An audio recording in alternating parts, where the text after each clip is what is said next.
십자가를 질 수 있나 찬송이 있는데 제가 이걸 한번 가져와 봤어요. 십자가를 질 수 있나, 이 가사는 얼 말랏이라는 분이 지었는데 1925년에 지었네요. 사실 이제 이분이 이제 미국의 감리교회 목사님이고, 그리고 제가 공부한 미국의 보스턴 대학교의 조직신학 교수님이고, 학장을 50년 전에 하셨던 분이에요. 우리 할아버지 뻘 되시는 세대 분이세요. 아버지는 아니고 할아버지 정도 세대 분이세요.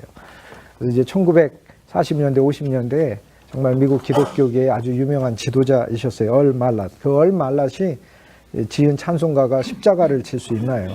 근데 제가 오늘 이거를 가져온 이유가 있어요. 실은 영어 가사를 한번 보고 우리가 이 가사의 본 뜻대로 지금 부르고 있는가를 지금 한번 보려고 제가 이 가사를 가져왔어요.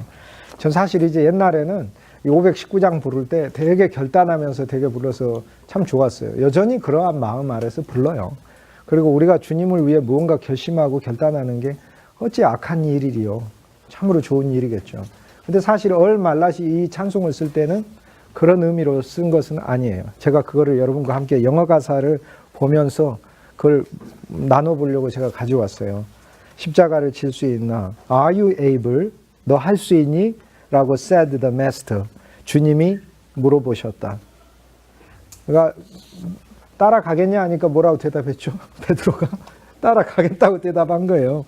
그러니까 to be crucified with me. 나하고 함께 십자가에 못 박힐 수 있니? 라고 주님이 물어보셨다.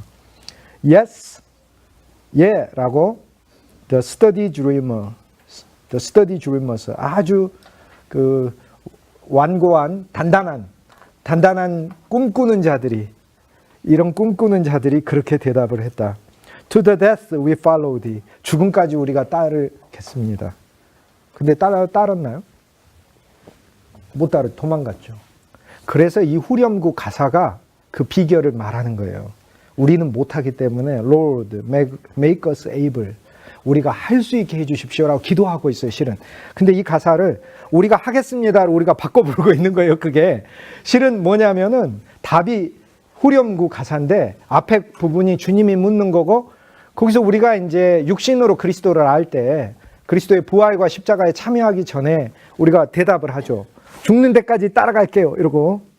근데 따라가냐고. 다 도망가니라. 그러니까 성경이 보여주는 바가 뭐예요? 우리 첫 언약으로 그리스도를 만나요. 그리스도의 풍성 안으로 우리 힘으로 못 들어간다는 거예요. 그분이 원하시는 헌신과 그분이 원하시는 결단 안으로 내 스스로의 힘으로는 죽었다 깨나도 못 들어간다는 거예요. 예수의 생명과 하나님의 거룩한 성령으로 들어가는 것이지. 그래서 할 수 있느냐라고 물어봤더니 제자들이 아주 용감하게 대답했어요. Dreamers, 꿈꾸는 자들이에요. 그래서 예라고 대답했습니다. 그런데 후렴구는 우리가 해야 될 기도들을 가르쳐줘요. Lord, 주님, make us able. 뭔 말이에요? 우리가 할 수 있게 해 주십시오. Make us able. 우리가 할 수 있도록 만들어 주십시오. Our spirits are thine. 우리 영들이 주님 것입니다. 그러니까 우리 영들이 주님 것이니까 우리 영들을 주님이 취하셔서 그렇게 할 수 있게 해 주십시오. 그거예요. 찬송가 가사가 원래. 그래서 Lord, make us able. Our spirits are thine. Remold them. 다시 만들어 주옵소서. Remold them. 왜요? 첫 언약 안에서, 육신 안에서 그리스도를 만나면 아무리 주님과 함께 3년을 살았다 하더라도 내 힘과 내 결심으로는 예라고 대답하고 도망가기 때문에. 그래서 remold them. 다시 만들어주죠. 그래서 이게 사실 그 고난주의를 부르는 찬송이 아니고 부활절에 부르는 찬송이어야 맞아요. Remold them. 다시 만들어 주소서. And make us like thee. 우리를 그리스도처럼 만들어 주소서. 근데 이거를 당신의 형상 만드소서. 이거는 번역이 아주 좋은 번역이에요. 여기는 당신처럼 만들어 주셔서. Divine. 신성한 당신으로 우리를 만들어 주셔서.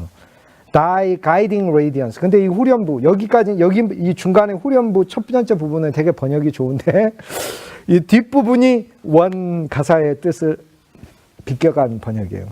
The guiding radiance.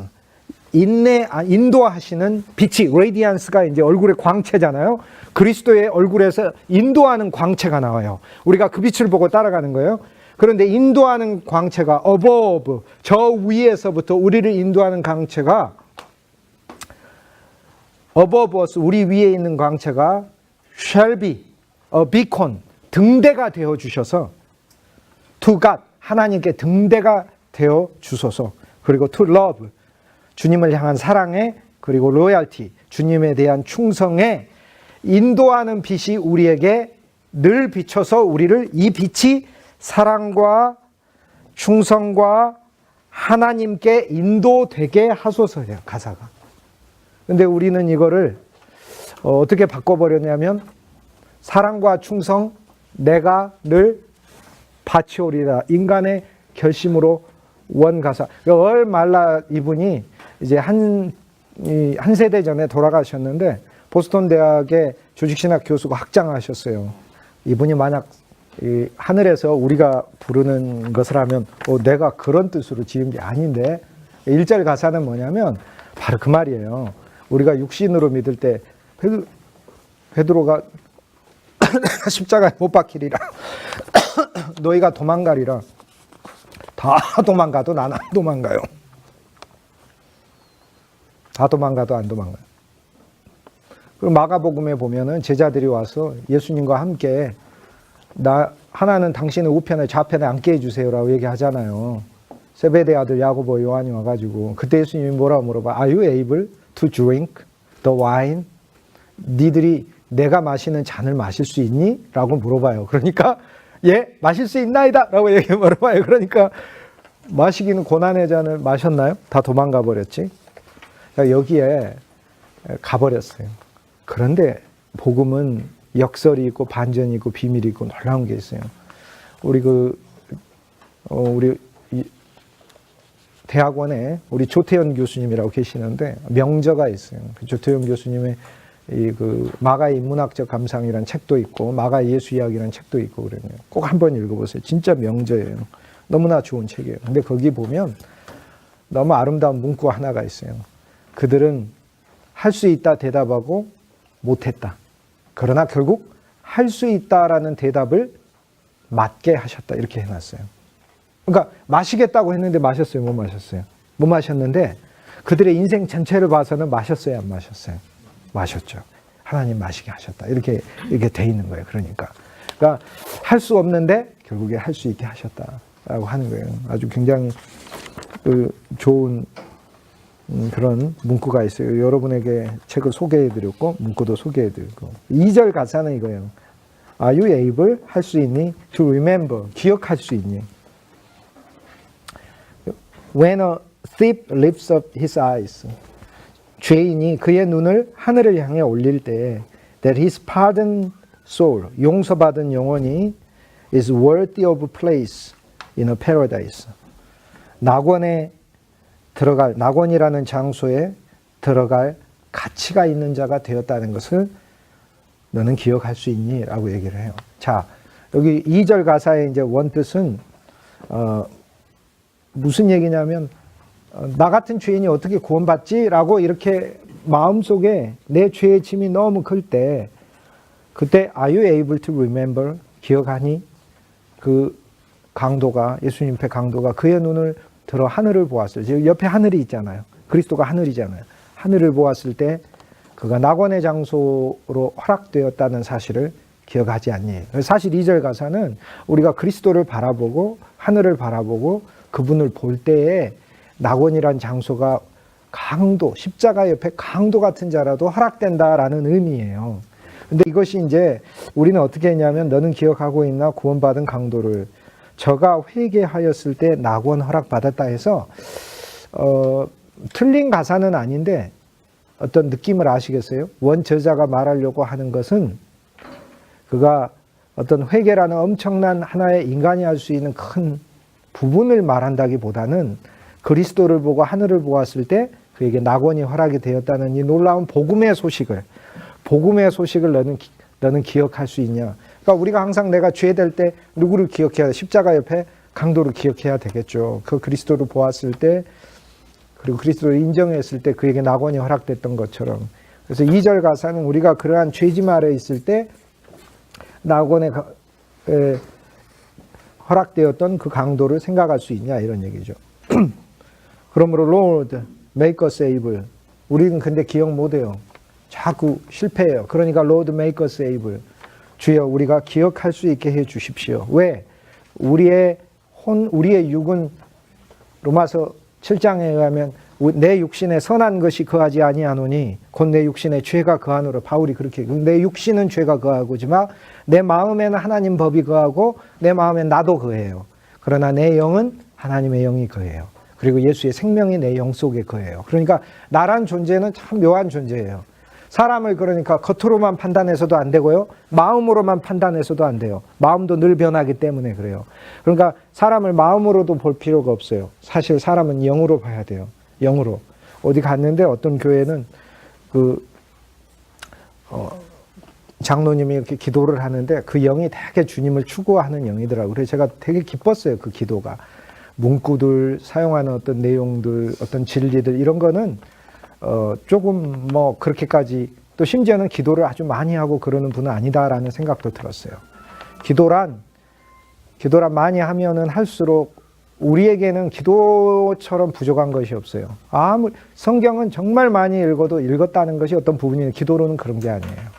기도는 해도 정말로 부족한 것이 우리에게 있어서 기도라는 항목이죠. 그러니까 기도를 하지 않은 사람은 이렇게 기도하지 않는 것이 그 기도에 드러나요. 기도를 시켜보면. 그리고 그 기도를 통해서 그 사람의 영이 나타나요. 거울처럼. 근데 외적으로 보면은 별반 볼만한 어떤 구절도 없어요. 근데 되게 그 영이 주님을 추구하는 영이더라고요. 그게 좋은 기도거든요. 좋은 기도. 심지어는 우리 마음을 간절하게 하는 것 이상으로 내 영이 하나님의 영과 하나 되어 성령이 내 영에게 그리스도 예수를 계시하여 줄 때 그때 내 영이 되게 기뻐하고 그 속에서 평강이 오는 거죠. 그러니까 마음 안에서만 찾으려고도 하지 마세요. 마음보다 더 깊은 영으로 들어가는 거예요. 그러니까 our spirits are thine. 우리 영들이 주님 것입니다. 그러니까 주님이 우리 영을 붙들어 성령이 우리 영을 붙들어 성령이 우리 영에 와서 뭐예요? 성령이 말할 수 없는 탄식으로 나보고 우리 어머니가 했던 탄식 하시는 거 아니라니까. 우리 어머니가 어렸을 때 저보고 얼마나 탄식했는지 저 커서 뭐 되려고 그러고 그 탄식을 하시는 게 아니고 성령이 탄식하시는 거 성령이 내 편이 돼서 하나님을 향해 탄식하는 거. 다윗이 하나님을 향해 탄식했듯이 여호와여 언제까지 지켜보시게. 그거 얘기하는 성령이. 근데 옛 율법 아래서는 성령이 뭐 하는 거예요? 옛 율법 아래 옛 율법의 보응을 구하는 거죠. 성령이 내 속에 와서 옛 율법으로 하자면 여호와여 언제까지 이 인간을 참고 보시겠습니까? 하늘에 불을 내려서 소멸하소서라고 기도를 하는 건데 그런 성령은 온 우주에 보내진 적이 없어요. 왜냐하면 우리 안에 보내진 성령은 은혜의 성령을 보낸 것이니까. 그 은혜의 성령은 우리 속에 와서 무슨 기도를 하겠어요? 하나님, 이 인간이 한심한데 그래 나 하나님의 형상으로 만드소서라고 기도를 하고 있는 거. 그 약속을 하나님이 지키소서라고 우리 영이 얘기를 하고 있는 거죠. 기도를. 그러면서 그리스도 예수를 계시하고 있는 거죠. 우리가 설교를 할 때도 설교자의 지식과 언어를 통해서만 성도를 깨닫게 하는 게 아니라 성도 속에 있는 성령이 설교자의 언어 속에 있는 살아계신 로고스인 그리스도, 말씀이신 그리스도를 발견하게 하시는 그 역사를 우리가 늘 믿고 그거를 의지하면서 전할 때 영이 실제로 움직이는 거죠. 그래서 이 후반부 가사는 그거예요. Our spirits are thine. 우리 영이 주님의 것이니 우리 영을 새의 형상, 로마서 1장에 나오는데 새의 형상, 짐승의 형상, 땅에 기는 것의 형상 잘해봐야 사람의 형상. 그 형상이 아니라 make us like thee. 주님의 형상으로 만드소서. 주의 형상으로 그리스도처럼 만드소서. 그리스도처럼 만드소서. 이거예요 원래. 그러니까 이 519장 찬송은 기도예요. 그렇게 해주소서라는 기도. 근데 내가 바치겠나이다. 내가 하겠나이다. 이게 상당히 바꿔버렸어요. 3절 Are you able when the shadow closes around you? 야, 그늘이 가까이 close, shadow는 그늘이에요. shadow란 단어 정도는 아셔야 돼요. 다른 단어는 제가 요구하진 않겠어요. 그러나 shadow란 단어 정도 아셔. 그늘이에요. 그늘이 close, 가까이 와서 덮을 때 무엇처럼 덮어요? 그늘이 가까이 와서 around you, 당신 주위에 with the sword, 초장, 푸른 초장에 이 그늘이 확 덮여버리듯이 덮일 때 to believe that Are you able to believe? 믿을 수 있느냐라는 거예요. Spirit triumphs. 하나님의 영이 이기신다는 것을, 승리를 주신다는 것을 믿을 수 있느냐? To command your soul to God. 네 영혼을 command 데려다가 to God. 하나님께 가져가는 것을 Are you able to believe? 당신 믿을 수 있습니까? 라고 얘기해요. 믿을 수 있나요? 우리가 진짜 고난이 막 올 때 그때 막 믿음이 강해지던가요? 전 되게 약해지던데 만약 강해진 분이 계시다면 정말로 하나님의 놀라운 축복을 받으신 분이세요. 제가 100% 인정할게요. 저는 거꾸로를 간증할 수 있어요. 되게 고난이 오면 내게 믿음이 없는 것 같은데 사라지던데 막. 근데 Are you able to believe? 믿을 수 있냐? 잘 모르겠어요. 근데 이 후렴구는 제가 부를 수 있어요. Lord, make us able to believe. 주여, 믿게 하소서. 이게 찬송이에요. 주여, 믿게 하소서. 그늘들이 내 인생에 그늘이 막 와서 햇볕이 안 보이는 것 같을 때 하나님의 은혜의 빛, 생명의 빛 이것이 안 보일 것 같을 때 믿을 수 있니? 예, 믿겠습니다. 그렇죠. 한 면에서 여기라 했으니까 여기죠. 여기인데 내 여김이 진짜 참 믿음을 낳을 때까지. 나는 여기지만 그러나 늘 흔들리잖아요. 그런데 Lord make us able to believe. 주여 우리가 믿을 수 있게 하소서. 이게 후렴 가사예요. 그래서 주님의 형상 만드소서. 그 주님의 형상은 온 우주에 하나님 아버지를 가장 잘 믿은 주님이니까. 2절 가사예요. 또 뭐를 믿으세요? 영이 이겨요. Spirit triumphs. 혈과 육으로 못 이겨요. 혈과 육으로 이기려고 하는 게 아니고 영으로 이겨요. 우리는 지식으로도 남 이기려고 하지만 지식으로 남 이겨놨더니 괜히 인간관계에 패배만 오더라고요. 아니더라고요. 선과 악으로 맞냐 틀리냐 하려고 했더니 그렇게 해서 밝혀도 봐야 그 사람의 영혼은 얻지 못하는 실패만 경험하더라고요. 우리의 영이 이겨요. 영이. 그러니까 이제 이거가 3절이고요. 4절은 Are you able? 할 수 있니? Still the master whispers down. 주님이 whispers 가까이 내려오셔서 whisper 속삭인다. whisper 속삭인다. 비틀즈 노래에도 whisper라고 있는데 whisper 속삭인다. eternity 영원에서부터 내려오셔서 속삭이시는데 The heretic spirits answer. heretic 이제 이 뛰어난 능력 있는 영웅적인 spirits 그 영웅들이 answer. 영들이 영웅적인 영들이 대답한다. Now as then in Galilee. 많은 영웅적인 영들이 있어요. 우리들이죠. 그런데 갈릴리에서 했던 것처럼 지금도 우리가 그러고 대답하고 있어요. 그런데 우리 기도가 있어요. Lord make us able. 주여 우리가 그렇게 할 수 있게 하소서. Our spirits are thine. 우리 영들도 당신 것입니다. We mold them. 다시 만들어 주소서. Make us like thee. 주님의 것으로 만들어 주소서. Thy guiding radiance above us. 우리 위에 있는 넘치는 빛이 광채가 shall be a beacon to God. 하나님께 사랑의 충성의 등대가 되소서. 이래요. 예. 근데 이거를 우리가 되게 내가 바치고 내가 하고 하는 가사로 바꿔서 부르고 있어요. 되게 은혜스러운 것 같은데 어떤 가사가 더 은혜스러운가요? 원래 가사가 더 은혜스러워요. 그러면은 찬송가 부를 때마다 다 바꿔 불러야 되냐? 그건 아니에요. 그냥 부르세요. 그러나 알고 부르시면 되는 거예요. 부를 때 사랑과 충성 늘 바치오리다. 부르면서 이것은 내가 근본적으로 할 수 있는 일이 아니고 내 안에 하나님의 영이 나를 그리스도로 조성하여 하게 하실 것이다 라는 약속으로 우리가 부르면은 이 찬송은 맞는 찬송이 되는 거죠. 그렇게 불렀을 땐 그런 것이다 이렇게 얘기할 수 있어요. 얼말랏이라는 분이 십자가를 질 수 있나 라고 했어요. Are you able to bear cross? Follow me to be crucified with me 라고 물어보시는 거예요. 나를 끝까지 따라와서 십자가 Are you able? 근데 우리 대답은 Lord make us able. 주여 우리가 그렇게 할 수 있게 하소서. 이게 원래 후렴구 가사예요. 근데 오늘날 우리가 결단이 되게 좋아요. 근데 결단은 어디냐면 신명기 이 4장에 나오고 민수기에 나오는 것처럼 너희가 여호와의 계명을 지키겠느냐? 그럴 때 주여 우리가 지키겠나이다라고 얘기하잖아요.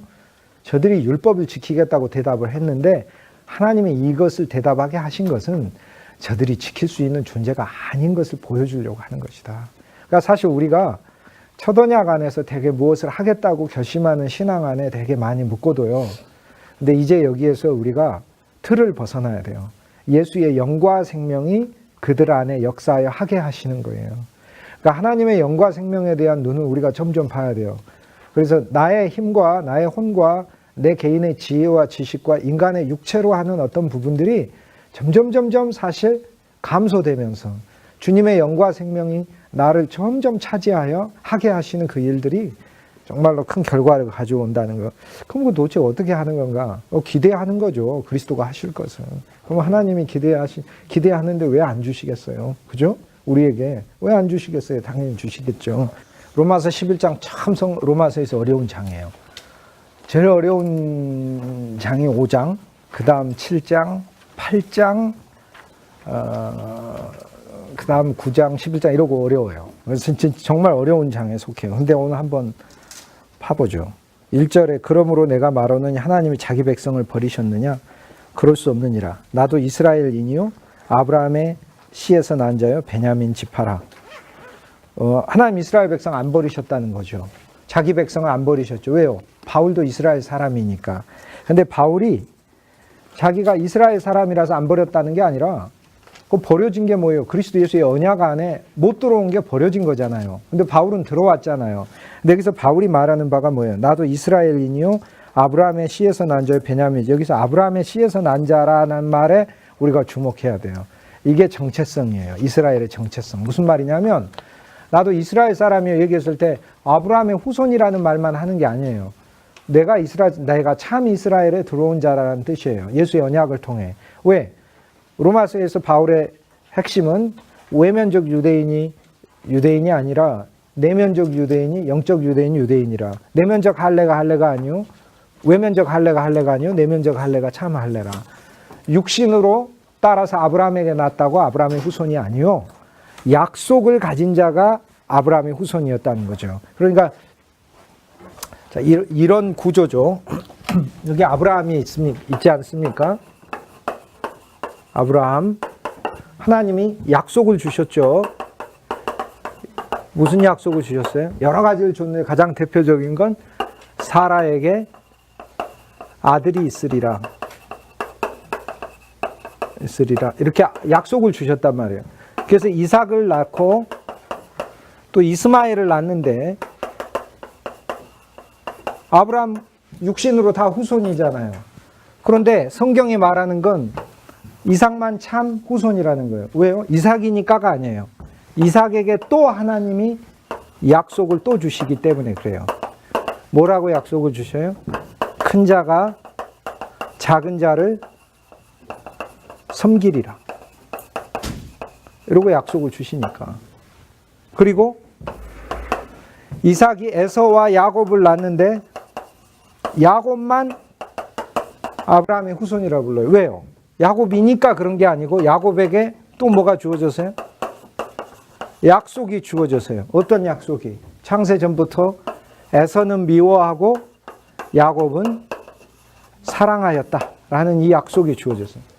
이 약속만 주어진 게 아니라 아브라함에게 아들이 있으리라 이 약속을 이삭에게도 또 해줘요. 이삭아, 너에게서 한 씨가 날 테인데, 아브라함에게 너에게서 한 씨, 아들, 스페르마, 한 씨가 날 테인데 이 씨를 통해 많은 자손이 태어날 것이다. 이 씨를 통해. 근데 이삭인 줄 알았는데 이삭한테 그 약속을 또 해주는 거예요. 이삭아, 너에게서 한 씨가 날 텐데, 스페르마. 히브리어로는 자라, 자라. 그 씨를 통해 하늘의 별처럼 많은 자손이 나오래요. 근데 야곱은 사랑한다 이렇게 하고 그 사랑의 실체가 뭐냐? 야곱아 너한테 또 씨를 줄 터인데 그 씨를 통해 하늘의 별처럼 이제는 바다의 모래처럼 많은 자손이. 자, 그러니까 아브라함이다, 이삭이다, 에서다, 야곱이다, 이스마엘이다, 이게 아브라함 후손이 아니고 아브라함의 진짜 후손을 결정하는 건 약속이 함께 있을 때만 아브라함이 후손이 된다 그 말이에요. 이거를 얘기하고 있는 거예요. 그러니까 약속이 있을 때만. 그러면 이 약속의 성취가 뭐예요? 약속의 성취가 그리스도 예수지 뭐예요? 이 씨가 뭐니? 씨. 이삭입니까? 아들 준다는데. 그럼 이삭이면 더 이상 약속이 안 있어야죠. 근데 왜 이삭한테 또 씨를 준다고요? 수준 높은 아브라함하고 수준 낮은 아브라함하고 제가 이야기를 한번 할게요. 수준 낮은 아브라함인지 수준 높은 아브라함인지 한번 생각해 보세요. 자, 수준 낮은 아브라함부터 시작합니다. 수준 낮은 아브라함. 수준 낮은 아브라함은 갈대아 우르에서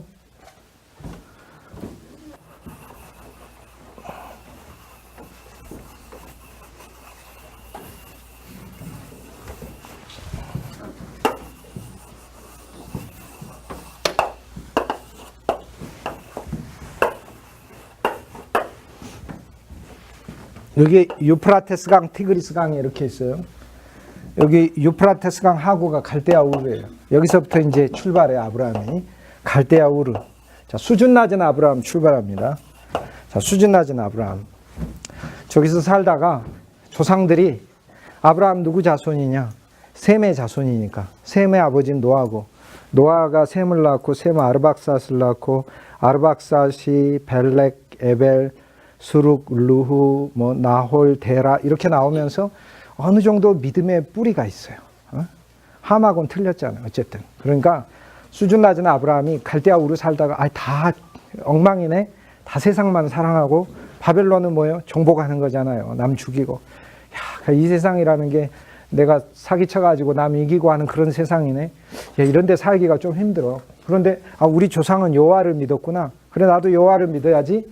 했는데 어느 날 하나님이 아브라함아 하나님을 믿되 네가 여기서 믿지 말고 다른 곳에 가서 믿는 것이다. 우리는 이것이 이제 하나의 이제 표상이니까 아브라함의 믿음이란 내가 있는 자리에 계속 속하는 게 아니라는 거예요. 믿음이란 건 나를 자꾸 어느 새로운 자리로 보내는 것이라는 걸 알 수 있어요. 근데 그곳이 어떤 자리냐? 모르죠. 갈 바를 알지 못하고 가는 거예요. 그러니까. 그러니까 이제 하나님이 나를 공부하는데 부르셨어. 왜 불렀을까? 또 어떻게 알아요? 하나님이 여러분 인도하시는 거지. 그럼 그걸 믿는 게 아브라함 믿음이다 이 말이에요. 그러니까 어쨌든 수준 낮은 아브라함은 처음에 이게 내가 조금 하나님을 믿어 보려고. 그런데 하나님이 땅으로 가래요. 그래서 약속의 땅으로 온 거예요. 이렇게 올라오는데 바로 오면은 사막이라 못 오고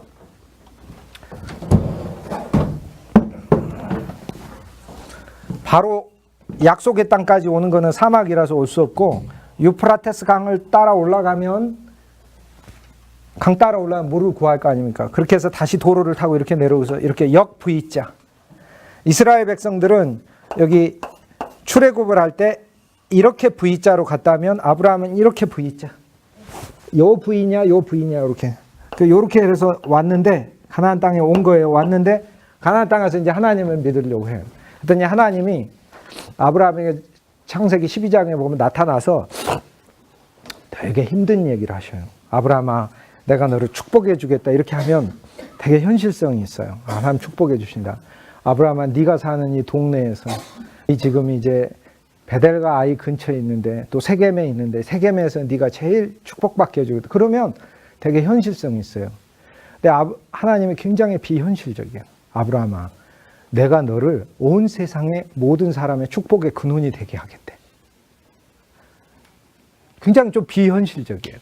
아니 그 정도까지는 아니면 되고 안소동에서 축복의 근원 정도만 되게 해주셔도 나는 좀 괜찮을 것 같아요. 근데 지금 하나님은 아브라함에게 굉장히 사실 아브라함이 생각하지 못한 이야기를 하고 계셔요. 아브라함아 그뿐 아니라 너를 축복하는 자를 축복하고 내가 널 저주한 자를 아니 꼭 그 정도까지 안 해주셔도 될 것 같아요.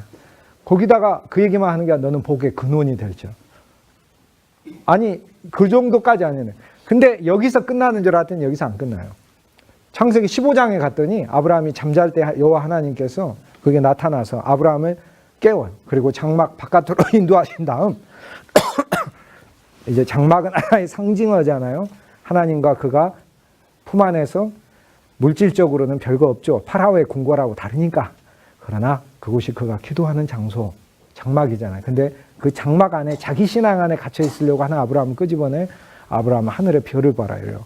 그래서 별 보니까 하나님이 아름다운 시를 읊어줄 줄 알았어요. 윤동주의 서시인가? 나는 오늘 밤에도 저 별을 보며 괴로워하고 바람에 나는 잎새에도 괴로워하듯 그런 거. 근데 그게 아니라 하나님 뭐라고 아브라함아 별을 셀 수 있나 보라. 셀 수 있나 보라고 했으니까 한번 세어봐야죠. 그래서 세어봤어요. 10조 곱하기 10조가 별 개수라고 그러던데 10조승에 10조승 곱하기가 아니라 10조승에 10조승이라고 그러던데 그러니까 동글뱅이가 10조에 공을 아무튼 계산이 안 돼요. 그게 별 개수예요. 그러니까 못 세죠. 인간의 눈으로도 실은 못 세죠. 그걸 못 세겠는데요. 그랬더니 아브라함아 저 별처럼 많은 내가 너에게 한 자손을 주어 저 별처럼 많은 자손을 그에게서 나오게 하리라 하고 한 시의 약속을 줘요. 하나님은 그냥 아브라함에게 자식이 없으니까 한 명만 줬으면 좋겠어. 근데 하나님이 아브라함 뭐라고 얘기하냐면 한 명이 아니라 너에게 주는 어떤 한 씨가 온 세상의 수많은 사람을 가져오는 씨라는 거예요. 새 인류를 출발하는 씨라는 거예요. 저는 이쯤 되면은 굉장히 하나님의 약속이 좀 부담스러울 것 같아요.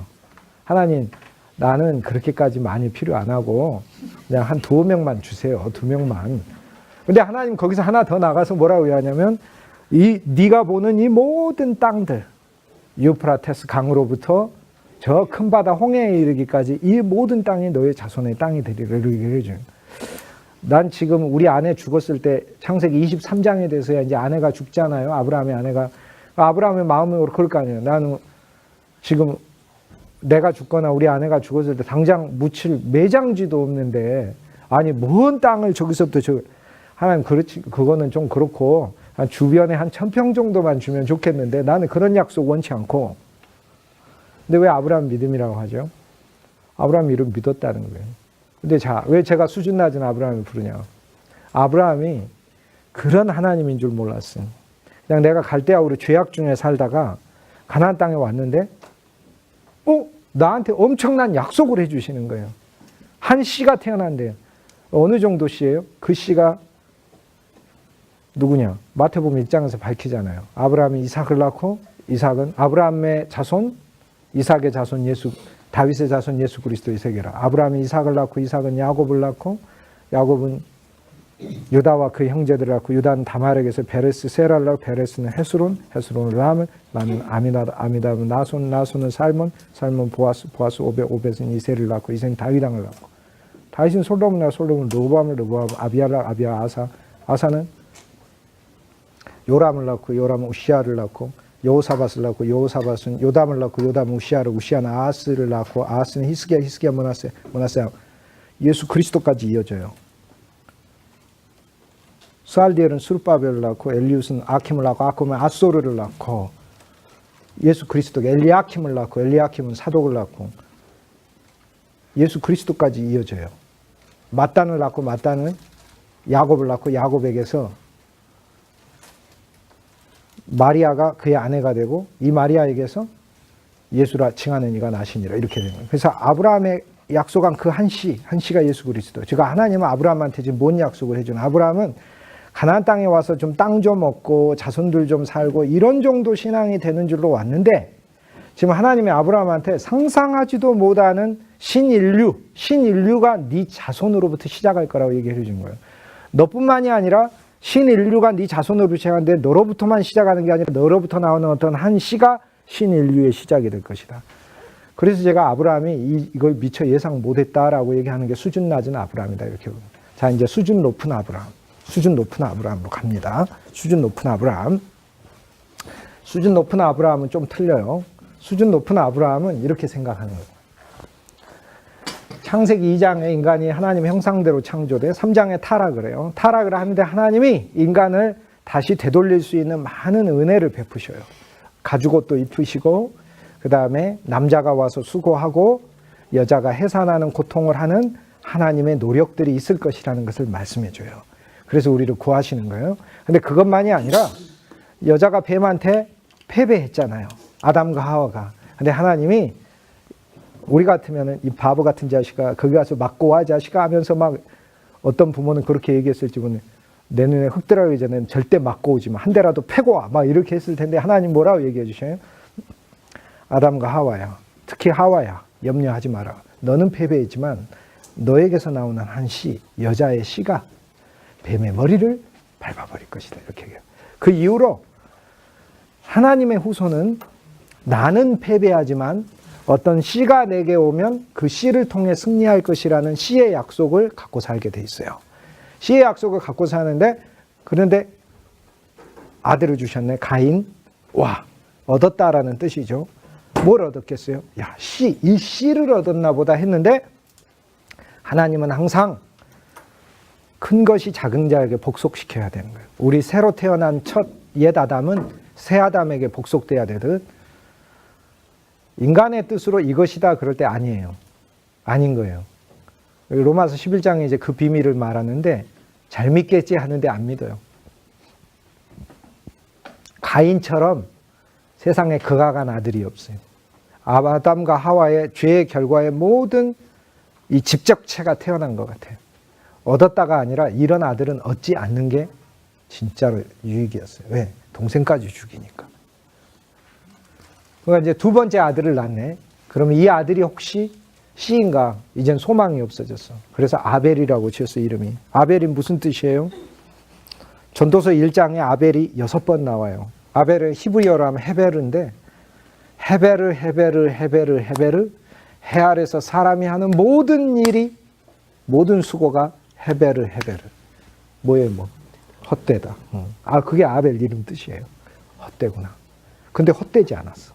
우리가 헛되다 하면 하나님은 되게 하나님 심술 맞은 분이에요. 하나님 나는 해도 안 되는 것 같아. 그때 하나님 역사예요.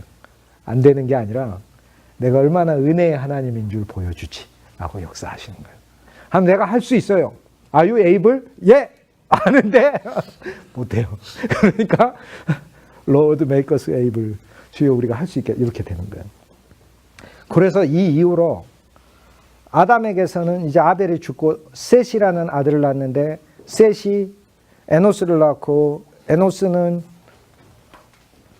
이 마할랄레를 낳고 게난을 낳고 마할랄레를 낳고 야렛을 낳고 그리고 에녹을 낳고 무드셀라를 낳고 라멕을 낳고 노아를 낳고 노아가 셈을 낳고 이렇게 되죠.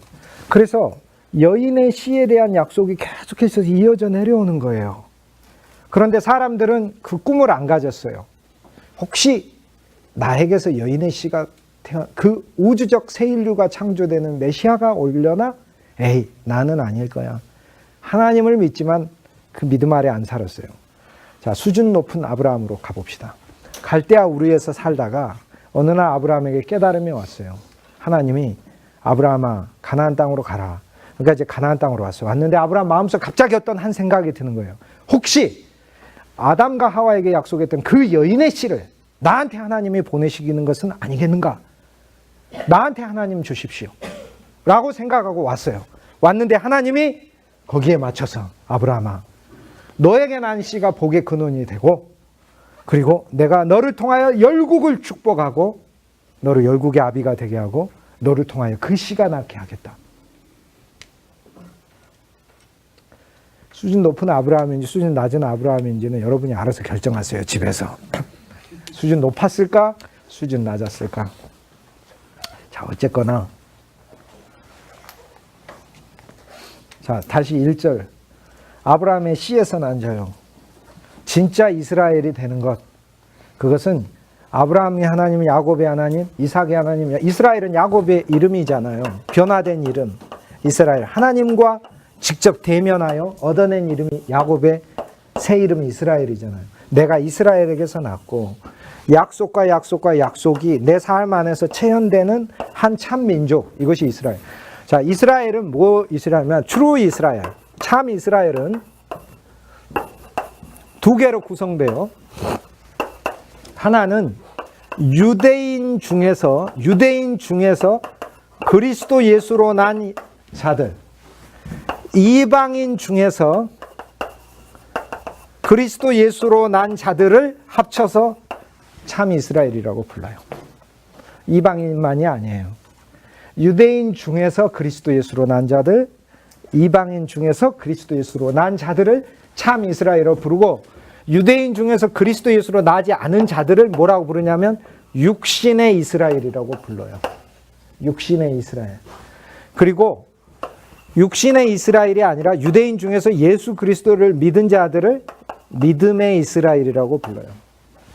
그리고 이방인 중에서 예수 그리스도를 믿은 자들을 영의 이스라엘이라고 불러요. spiritual 이스라엘.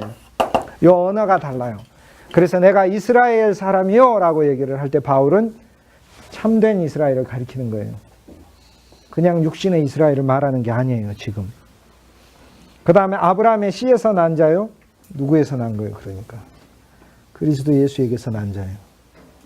베냐민 지파라. 베냐민 지파는 어떤 지파예요? 다윗과 함께 예루살렘을 지킨 지파예요. 그래서 영적으로 적용하면 지금 유대교는 산당이 되어버렸어요. 하나님의 예수 그리스도를 거부하는 우상이 되어버렸어요. 그러나 그리스도가 오셔서 새 예루살렘을 지었고 이 새 예루살렘을 지키고 있는 베냐민의 영적 지파가 된 거예요. 2절에 하나님이 그 미리 하신 자기 백성을 버리지 아니하셨으니 너희가 성경이 엘리야를 가리켜 말씀하신 것, 이건 지난주에 했죠. 바울이 여기에서 하나님이 이스라엘을 버리지 않는 것을 한 11장에서는 10가지 이유로 얘기를 하는데, 첫째는 자기가 이스라엘 사람이니까, 자기가 예수님 믿었으니까, 자기도 육적 이스라엘이 지금 영의 이 소위 믿음의 이스라엘이 됐으니까 그걸 얘기를 하고, 근데 그뿐 아니라 믿음의 눈을 가지고 보는 거예요. 하나님이 엘리야 시대 때 7천을 남겨뒀듯 지금 시대에도 하나님이 유대인들 가운데서도 믿음의 사람 7천을 남겨두었다는 믿음 안에서 있는 거죠. 자, 11장은 이방인의 사도된 바울이 하나님의 사역을 할 때 어떤 자세로 사역하는가를 가르쳐줘요. 어떤 자세로 하죠? 믿음의 눈으로 지금 있는 성도만 보는 게 아니에요. 하나님이 나를 위하여 예비하여 두신 보이지 않는 성도가 있다는 믿음 아래서 지금 하는 거예요. 그래서 3절에 주의 선지자들을 죽였으며 주의 제단들을 헐어버렸고 나만 남았는데 내 목숨도 찾나이다. 여기 제단들은 뭐냐면은 예루살렘 제단뿐만 아니라 예루살렘에 못 올라갈 때 곳곳에다가 하나님께 번제, 소제, 속죄제, 화목제, 속건제를 드릴 수 있는 제단을 만들어 놨는데 이 제단들을 헐어버리고 우상을 섬기는 산당들을 만들어 버렸어요. 그래서 엘리야가 이렇게 대답했을 때 4절에 그에게 엘리야에게 하신 대답이 무엇이냐. 바울이 지금 엘리야의 이야기를 인용을 하면서 하나님의 대답을 가져다가 지금 자기 사역에다 적용하는 거예요. 내가 나를 위하여 바알에게 무릎 꿇지 아니한 사람 7천을 남겨뒀듯 그런즉 이와 같이 은혜의 선택하심을 따라 남은 자가 있다. 자, 선택을 무엇을 따라 선택하신 거예요? 은혜. 은혜의 선택에 남은 자가 있다. 자, 이게 엄청난 말씀인데 율법으로 선택했으면 남은 자가 있겠어요, 없겠어요? 이스라엘 중에. 없죠. 왜? 계명을 다 많이 어겼으니까. 그러나 은혜로 선택을 했기 때문에 남은 자가 있다라는 거예요. 자, 우리의 어떤 믿음들이 행위로 많이 부족해요. 그런데요, 하나님이 우리를 보실 때 은혜의 선택 아래 보신다는 사실이 진짜 놀라워요. 그러니까 하나님은 은혜로만 대하실 뿐 아니라 선택하실 때도 은혜로 선택하셔요. 이건 놀라워요. 그러니까 하나님이 은혜로 대하시는 것과 은혜의 선택은 차이가 있어요. 은혜로 대하신다는 건 나한테 늘 은혜로 부으신다는 거고, 은혜의 선택을 하신다는 건 나라는 인생 자체를 선택하실 때 하나님이 나의 행위의 기초에 선택하신 게 아니라 내가 조성되기도 전에, 태어나기도 전에 그들이 뱃속에 있을 때 야곱은 사랑하고 에서는 미워하였다 하신 하나님의 은혜에 의한 선택에 의해 내가 주님을 믿게 되었다는 거예요. 그러니까 이게 얼마나 놀라운 일이에요. 그러므로 지금도 바울이 바라보고 있는 건 뭐예요? 유대인들이 지금 예수님 안 믿는 사람 너무 많아. 근데 막 속상해. 왜 그들이 다 적극적이고 지금 잘 안 믿지? 그런데 지금 바울은 믿음을 적용하여 보는 거예요. 하나님이 이들 중에 은혜로 선택한 자들이 반드시 있어서 그들은 거두어질 것이다. 이게 얼마나 엄청난 믿음. 그러니까 우리도 사역하시다가 또 여러 일들을 하시다가 내 눈에 가시적인 성과가 안 보일 때 하나님이 은혜로 보고 계시고 은혜로 선택하고 계시고 은혜로 남겨두시고 은혜로 풀고 가신다는 사실을 진짜 기억해야 될 필요가 있어요. 그때 내 눈이 진짜 은혜의 눈이 돼야 되죠. 그래서 6절에 은혜로면 행위로 말미암지 않은 거예요. 그러니까 정말로 그렇지 않으면 은혜가 되지 못합니다. 만약에 인간의 행위가 조금이라도 개입되면 사실 은혜가 그 부분은 아닌 거예요. 최근에 저하고 아주 가까이 지내는 친구 교수님 중에 말할 수 없는 어려움에 걸리신 분이 있어요. 어떻게 얘기를 할 수가 없어요, 제가. 제가 이제 토요일 날 가가지고 같이 이제 교제하면서 기도하고 왔어요. 제가 여러 가지 얘기들을 뭐 할 수가 없었어요. 얘기를 정상적인 어떤 상황이 아니에요. 제가 뭐 말로 할 수가 없어요. 모두 다 깜짝 놀라실 일들이. 그런데 제일 처음 한 얘기가 제가 그 얘기를 했어요. 당신이 기도 열심히 해서 푸는 것이 아니다. 기도할 힘조차도 없어. 대신 나와 함께한 많은 성도들이 기도의 짐을 하루 종일 질 테니까 믿음으로 그냥 하나님 안에서 붙들기만 해라, 그분을. 기도는 내가 할 테니까. 하나님 왜 하나님 종들을 세웠겠어요? 기도하라고 세운 거지, 대신. 기도의 짐을 지우는 것이 아니에요. 할 수 있으면 하죠. 근데 정말로 모든 것이 다 끝날 때 기도가 되던가요? 되실 거예요, 아마. 김 목사님은. 목사님은 본래 주님을 사랑하고 충실하고 언제나 변함없고 Are you able? 할 수 있냐? 그럴 때 예, 할 수 있습니다. 대답하고 하실 수 있는 분이니까. 첫 번째 제 권면이고, 그 다음 두 번째 권면은 하나님의 어떤 일은 우리가 뭔가를 열심히 할 때 하나님이 더 복 주시는 일이 있고요. 어떤 일은 진짜 인간이 아무것도 정말로 할 수 없는 일이 있어요. 그때 개입하시는 게 있어요. 성경에 가장 큰 은혜를 받은 자는 누구예요? 강도 만난 자잖아요. 또 누구예요? 나사로잖아요. 나사로가 뭔 일을 했어요? 부활을 체험하기 위해. 무덤에서 막 소리 질렀나요? 예수님 안 오세요? 막 이러면서 헌금을 많이 했나요? 예수님께? 나사로가? 은혜란 인간의 행위가 진짜 개입되지 않는 것이고요. 하나님이 우리 인생에 도대체 왜 이러시지? 라고 말하는 왜 이러시지 정도가 아닌 일들이 있어요. 그러니까 인간의 행위로 도저히 어쩔 수 없는 일은 하나님의 은혜가 정말 은혜되게 하시기 위해서 하나님 우리에게 주시는 거예요.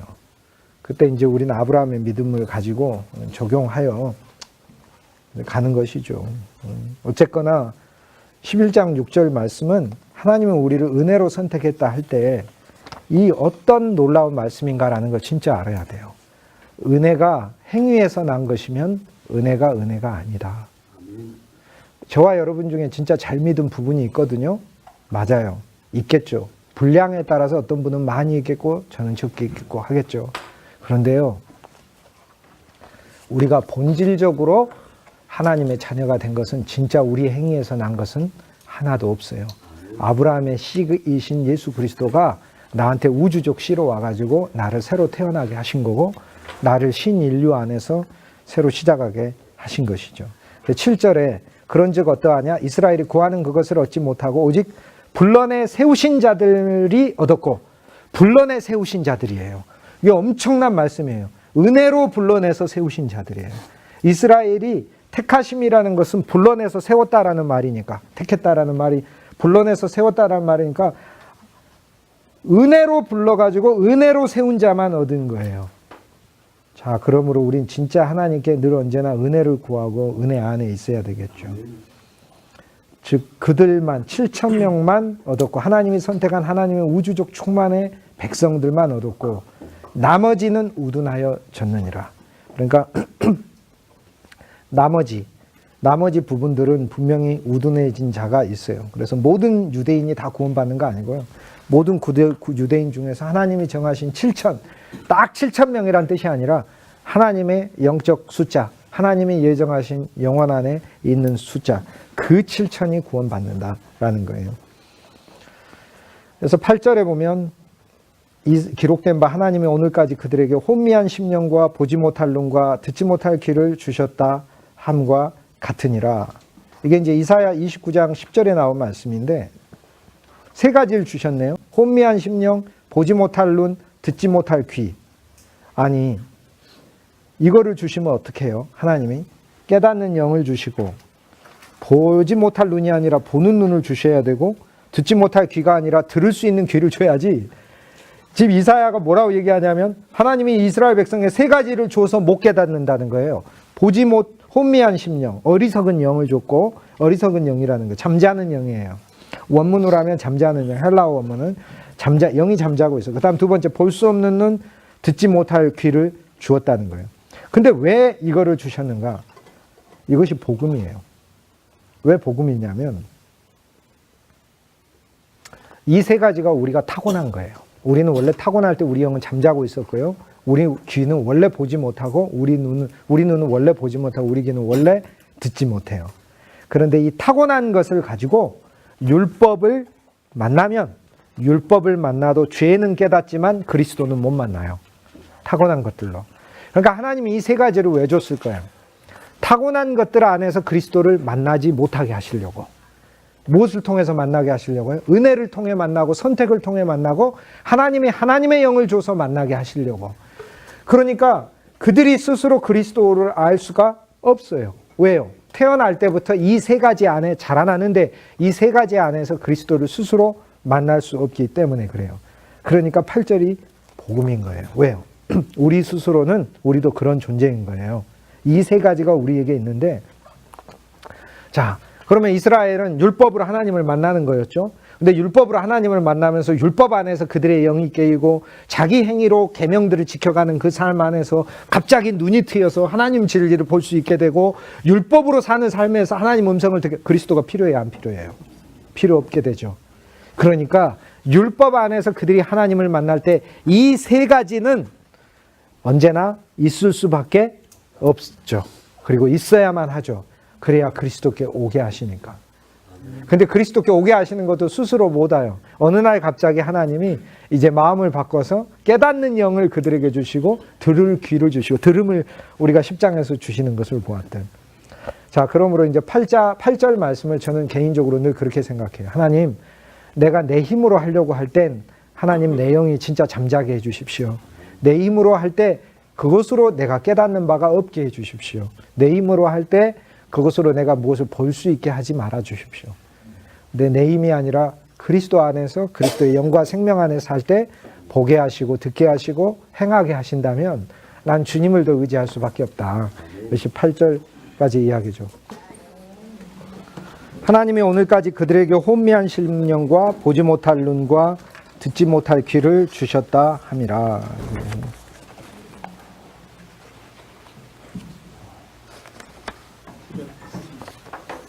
9절 할 차례죠. 그죠?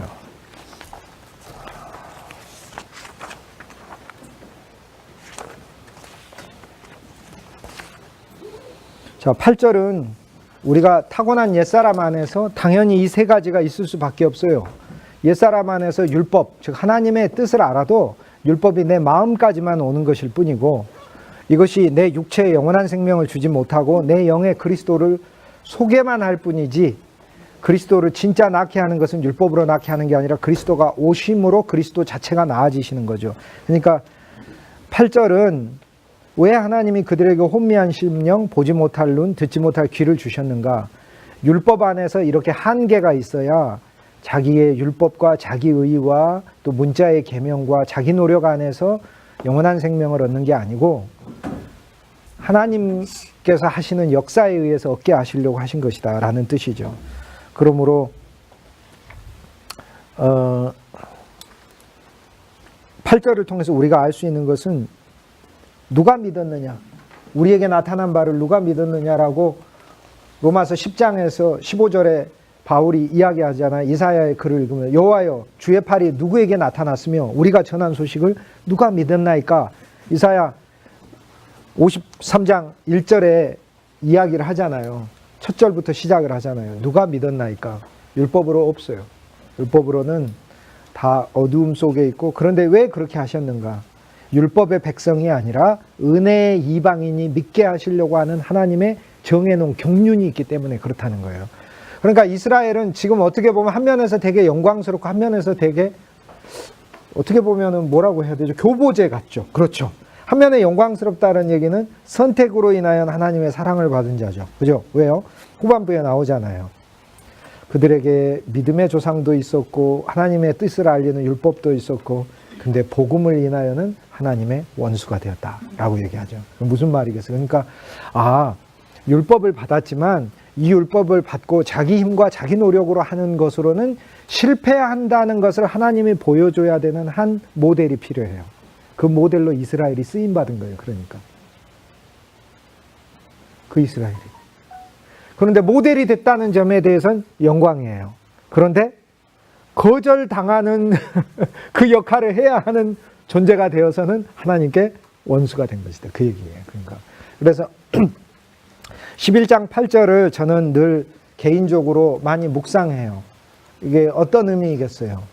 하나님, 내가 내 힘으로, 내 뜻으로, 내 의지 안에서만, 내 지혜 안에서만 하면 그리스도를 발견 못하고 혼미한 영 안에 있게 되고 듣지 못하는 귀, 보지 못할 눈을 갖게 됩니다. 라고 하나님께 고백하는 거예요. 그러면 하나님은 이 세 가지를 나에게 오셔서 바꿔주시고 조정해, 그게 성령이 하시는 일이고요.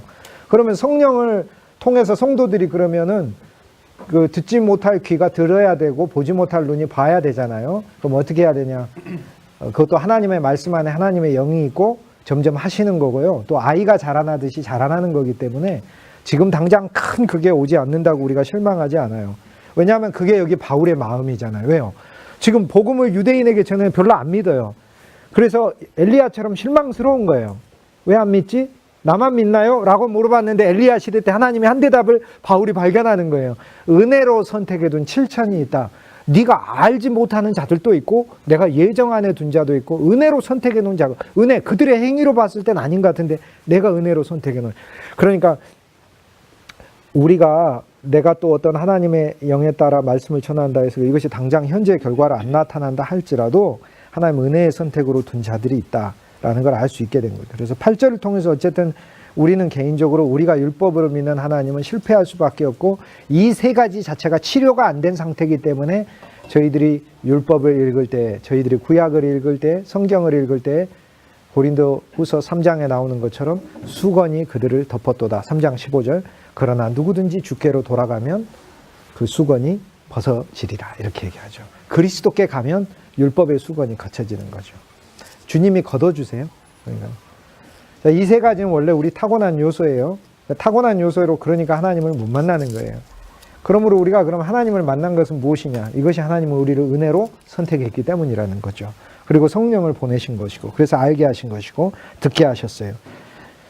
우린 그리스도를 진짜로 더 들어야 돼요. 그리고 그리스도의 비밀을 더 보아야 돼요. 그리스도는 비밀이에요. 골로새서 4장 3절에 그리스도는 비밀이에요.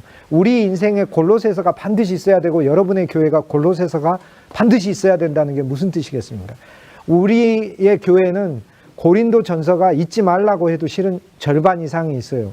고린도전서가 어떻게 있어요? 고린도전서에 봤더니 너희에게 다툼이 있고 시기가 있고 분열이 있고 분쟁이 있고 그렇죠. 너희에게 죄악이 있고 너희에게 누룩이 있고 있잖아요. 그럼 고린도전서가 있네. 적어도 절반은 있네. 그런데 고린도전서 나머지 절반은 뭐예요? 너희에게 성례가 있고 성찬이 있고 떡을 떼는 게 있고 함께 하나님 예배하는 거 있고 너희가 홍해를 건너 세상을 건넌 게 10장에 고린도전서 10장에 있고 그것만 있어요? 너희에게 질서가 있고 다 서로 잘났다고 하는 게 아니라 질서가 있고 11장에 그죠? 신앙의 남자가 있고 신앙의 여자가 있고 여자가 남자에게 순종하듯 신앙이 약한 자가 신앙의 강한 자에게 그리스도가 우리 남편이니까 우리가 그리스도에게 순종하는 질서가 안에 있고 12장에 뭐가 있어요? 각기 은사가 있고 그렇죠. 한 장 한 장. 근데 골로새서가 있어야 된다는 걸 뭘 얘기하겠어요? 골로새서는 그리스도 그분만이에요. 그리스도는 하나님의 충만이시라. 그리스도는 우리 기업이시라.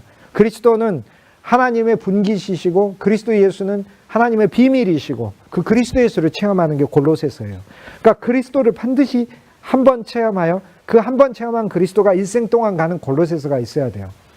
골로새서는 골로새서 1장에 그 그리스도 예수가 하나님이 우리에게 준 기업이에요. 우리는 성도가 기업 그리스도 안에서 실업자 한 명도 없어요. 진실로. 왜? 우리 직업은 그리스도를 땅으로서 일구는 게 우리 직업이니까. 그리스도를 경작하는 게. 골로새서 반드시 있어야 돼요. 비밀의 경륜 1장 27절에 하나님이 만세 전부터 감춰줬던 비밀의 경륜을 이방인들에게까지 나타냈는데 이것은 바로 우리 안에 계신 그리스도 예수, 영광의 소망이라 이렇게 얘기하잖아. 그러니까 이야, 이제 골로새서가 있어야 된다는 얘기는 모든 성도가 자기 심령 안에 그리스도 예수가 살아있음을 체험하게 하는 거죠. 골로새서가 반드시 우리에게 있어야 돼요. 우리는 골로새서 없이 어느 곳도 못 가요. 더 전진해서. 그 다음 야고보서가 있어야 되는 거죠. 우리에게는 계속 가다 보면 히브리서 하늘 대제사장만 있는 거 아니에요. 야고보서에 행함의 그리스도인이 있어요. 행함으로 의의를 성취하고 행함으로 의의를 보일 줄 아는 그리스도인 수준까지 가는 거예요. 그게. 오늘날 교회에 야고보서 없는 건 너무나 당연한 거고, 그러나 뭐 전혀 없지는 않아요. 그래도 세상 사람들보다는 그리스도인이 더 낫고 사랑하고 그래요. 그럼 분명히 명백해요. 어떤 형편없는 그리스도인도 이렇게 보면은 세상 사람보다 좀 틀린 면이 있긴 해요. 그런데 골로새서가 반드시 있어야 야고보서가 있어요. 그리스도의 충만과 비밀이 있어요. 타고난 요소로 못 만나요. 그 다음 9절. 9절도 복음이에요. 다윗이, 이사야뿐 아니라 다윗도 뭐라고 말했다는 거예요. 지금 바울은 로마서 11장에서 이스라엘이 그리스도의 의의를 의지하지 않고 자기 의의를 의지하고 살고 있고, 은혜의 선택 안에 있으려고 하지 않고 자기 율법 안에 있으려고 하고, 그들이 하나님을 영으로 만나려고 하지 않고 육체로 만나려고 하고 있고, 그들이 그리스도 예수와의 교제 안에 메시아 한 씨를 발견하려고 하지 않고 자기 자체 안에서만 바로 약속을 누리려고 해요. 하나님은 한 씨를 통해 많은 일을 난다고 했지, 아브라함한테 네가 많은 일을 난다고 하지 않았어요. 한 씨가 필요해요. 이삭한테도 한 씨를 통해 많은 자손을 난다고 했고, 한 씨를 통해 야곱에게도 하늘의 별처럼 땅의 모래처럼 한 씨를 통해 난다고. 한 씨가 필요한 것이지 내가 그냥 바로 낳는 게 아니라면. 그러니까 나에게는 반드시 한 씨가 와야 이것이 메시아다. 그래서 구약을 메시아 사상이라 부르는 게 뭐예요? 나는 연약하여 하나님께 갈 수 없는데 어떤 한 씨가 나를 하나님께 가져가는 거예요. 나는 죄인이라 내 죄를 속할 수 없는데 어떤 한 씨가 와서 내 죄를 속하는 거예요. 나는 하나님의 성품과 사랑을 행할 수 없는데 어떤 한 씨가 내 참 자아가 돼서 하게 하시는 거예요. 나는 타고난 아담 아래서 절망과 사망과 어둠과 흑암과 저주 그 자체 안에 살 수밖에 없는데 어떤 한 씨가 와서 나를 광명의 세계로, 축복의 세계로, 빛의 세계로, 그분의 영원한 사랑과 은혜의 세계로 나를 그 한 씨가 데려간다. 그러니까 나는 힘이 없고 너무 연약해요. 그런데 내 안에 살아 넘치는 어떤 한 씨가 필요한 거예요. 이게 메시아 사상이에요. 그 한 씨를 주셨다는 거예요. 그러니까 그 한 씨가 그리스도라는 거예요. 그러니까 마태복음은 왜 시작할 때 아브라함의 씨, 즉 아브라함의 아들이요, 다윗의 씨, 다윗의 아들인 예수 그리스도의 세계라 라고 시작하는지 우리는 알 수 있죠. 아, 이분이 이 모든 것을 성취하러 오신 분이구나 라는 걸 이제 깨닫는 거죠. 그러니까 이제 우리가 처음에 아브라함과 같아요. 아, 예수 믿는 게 이런 건가 보구나. 그냥 고난이 있을 때 내가 기도해서 고난 이기고, 예수 믿는 게 그냥 내가 좀 도덕적으로 살고, 또 예수 믿는 게 내가 그냥 기도 열심히 해서 내가 어떤 그 거룩한 마음 갖고 사는 건가 보다, 이런 정도. 또 예수 믿는 게 전도 열심히 하고 이런 정도인가 보다 했는데, 진짜 아브라함 같아요.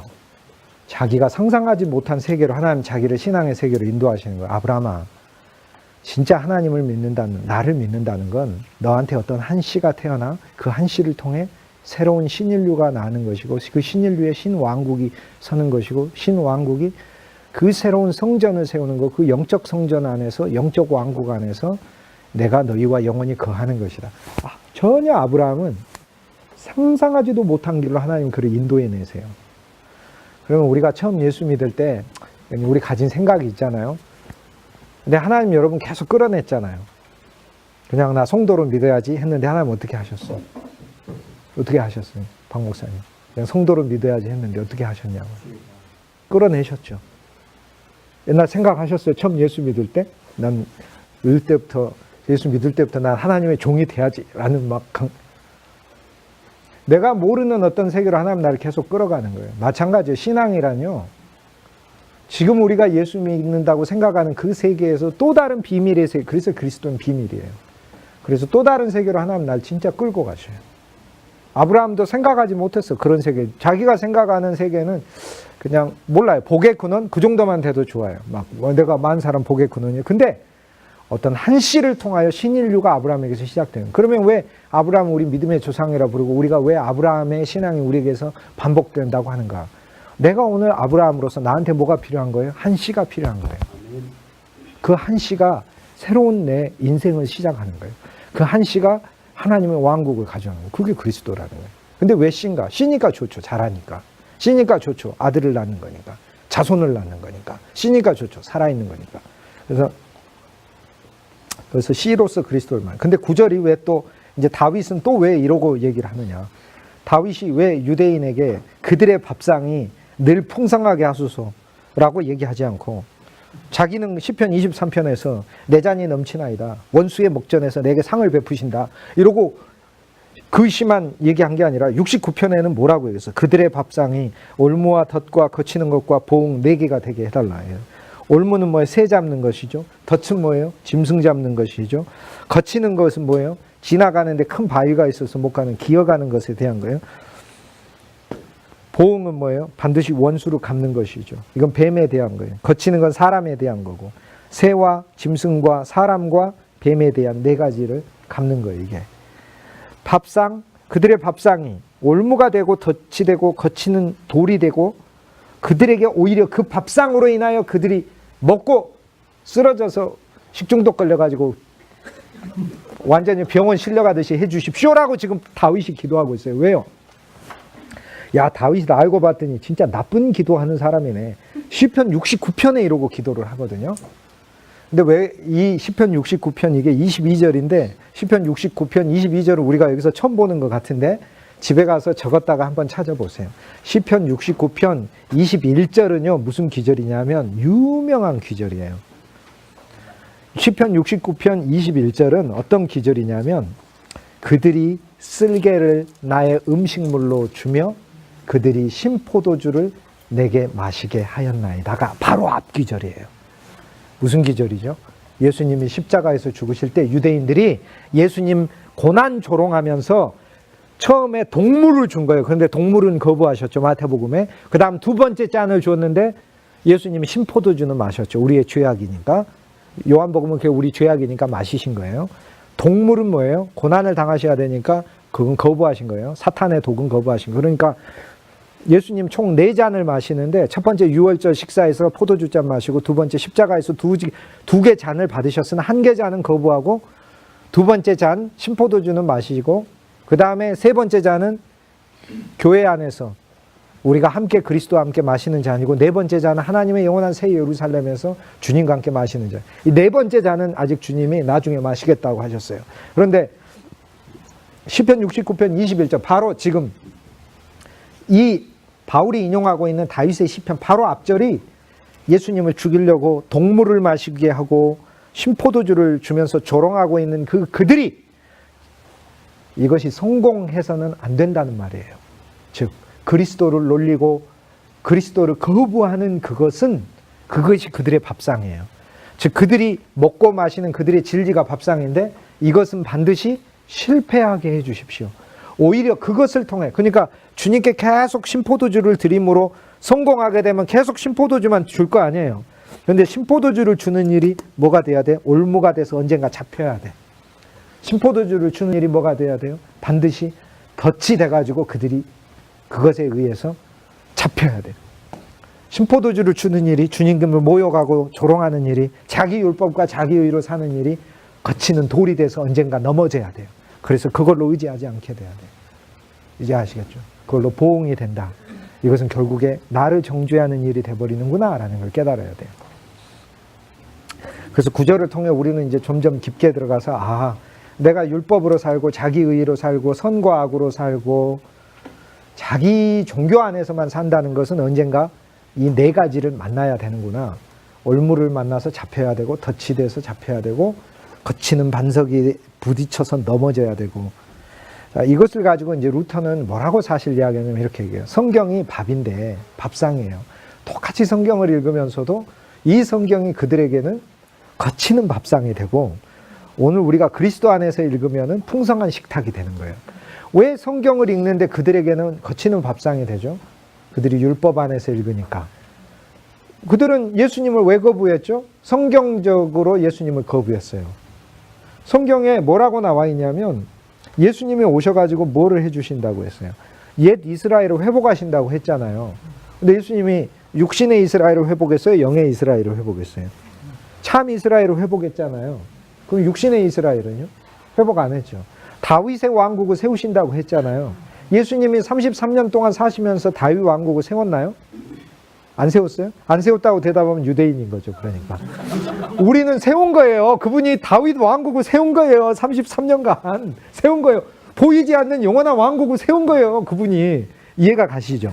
그러니까 그들이 똑같이 성경을 읽으면서 무엇으로 읽었기에? 육신으로 읽었기에 받아들일 수 없는 거예요. 받아들일 수 없는 거예요. 무슨 얘기인지 알겠습니까? 똑같이 성경을 읽어도 성경을 육신 안에 읽고 율법 안에 읽고 문자 안에 읽으면 이것이 오히려 성경 자체가 거치는 밥상이 되어 그들 스스로가 성경에 의해 넘어지게 되고 성경에 의해 잡히게 되고 성경이 그들을 가두게 되고 오히려 성경 자체가 그들을 나중엔 정죄하게 돼요. 왜? 율법의 본질은 영이니까, 그 영은 그리스도를 가리키니까 왜 그리스도를 보지 못했느냐라고 거꾸로 성경 자체가 우리에게 보응이 될 테니까.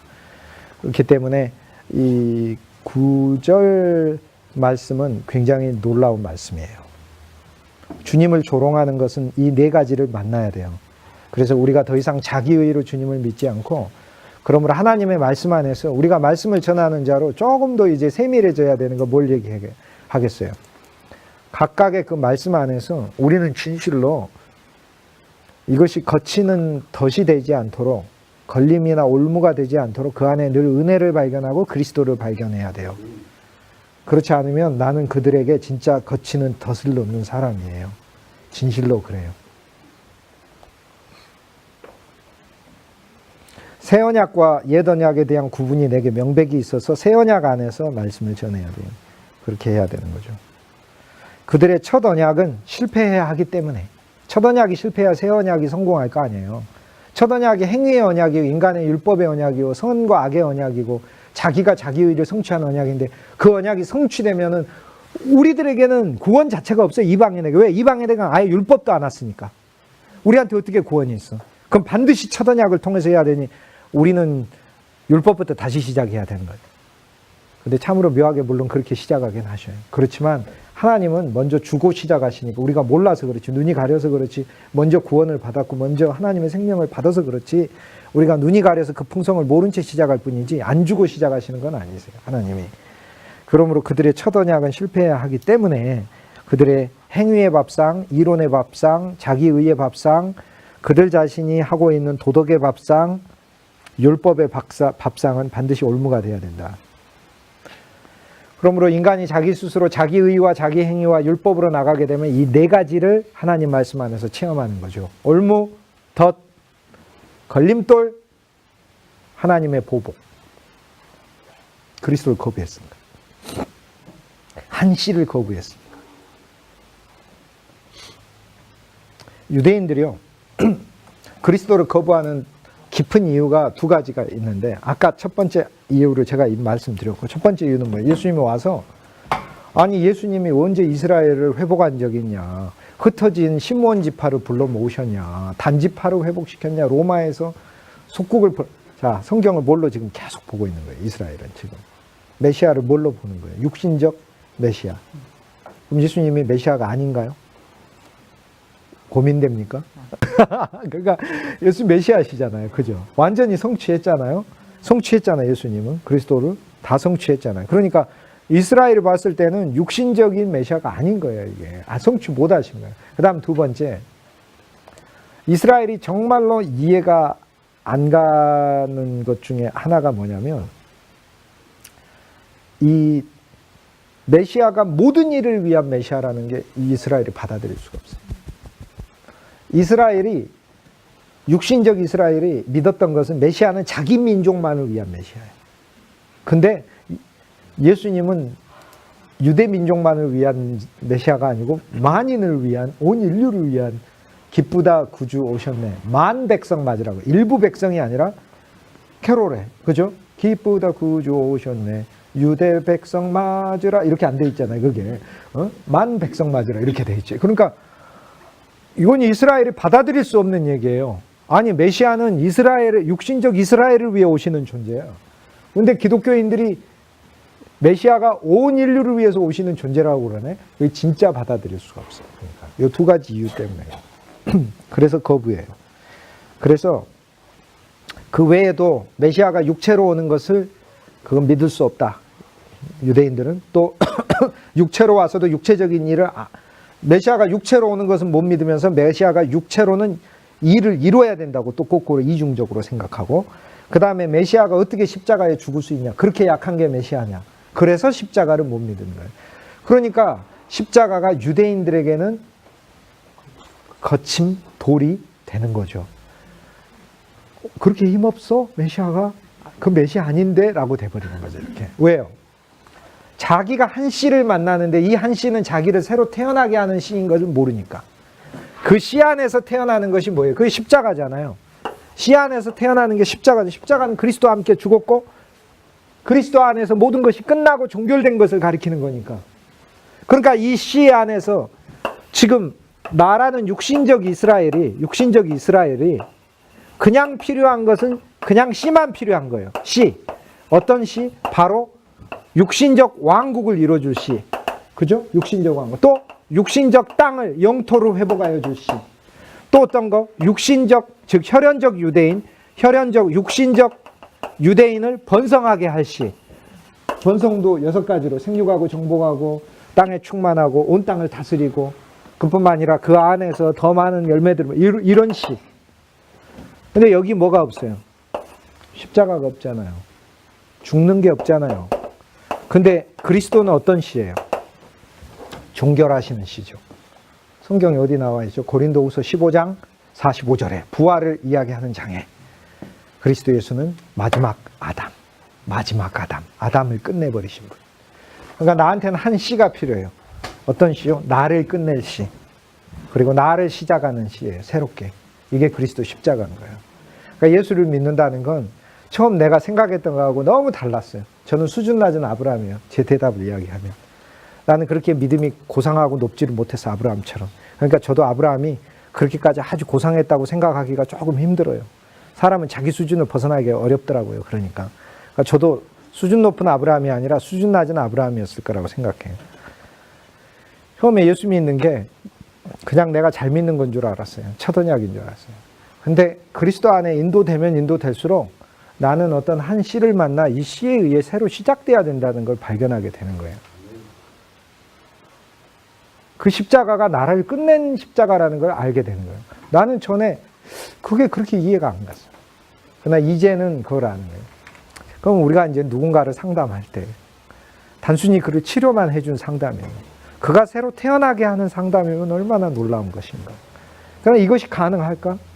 내가 하는 게 아니라 내 안에 어떤 한 씨가 있으면 그러한 상담이 가능해요. 진실로. 그 씨는 그 일을 하셔요.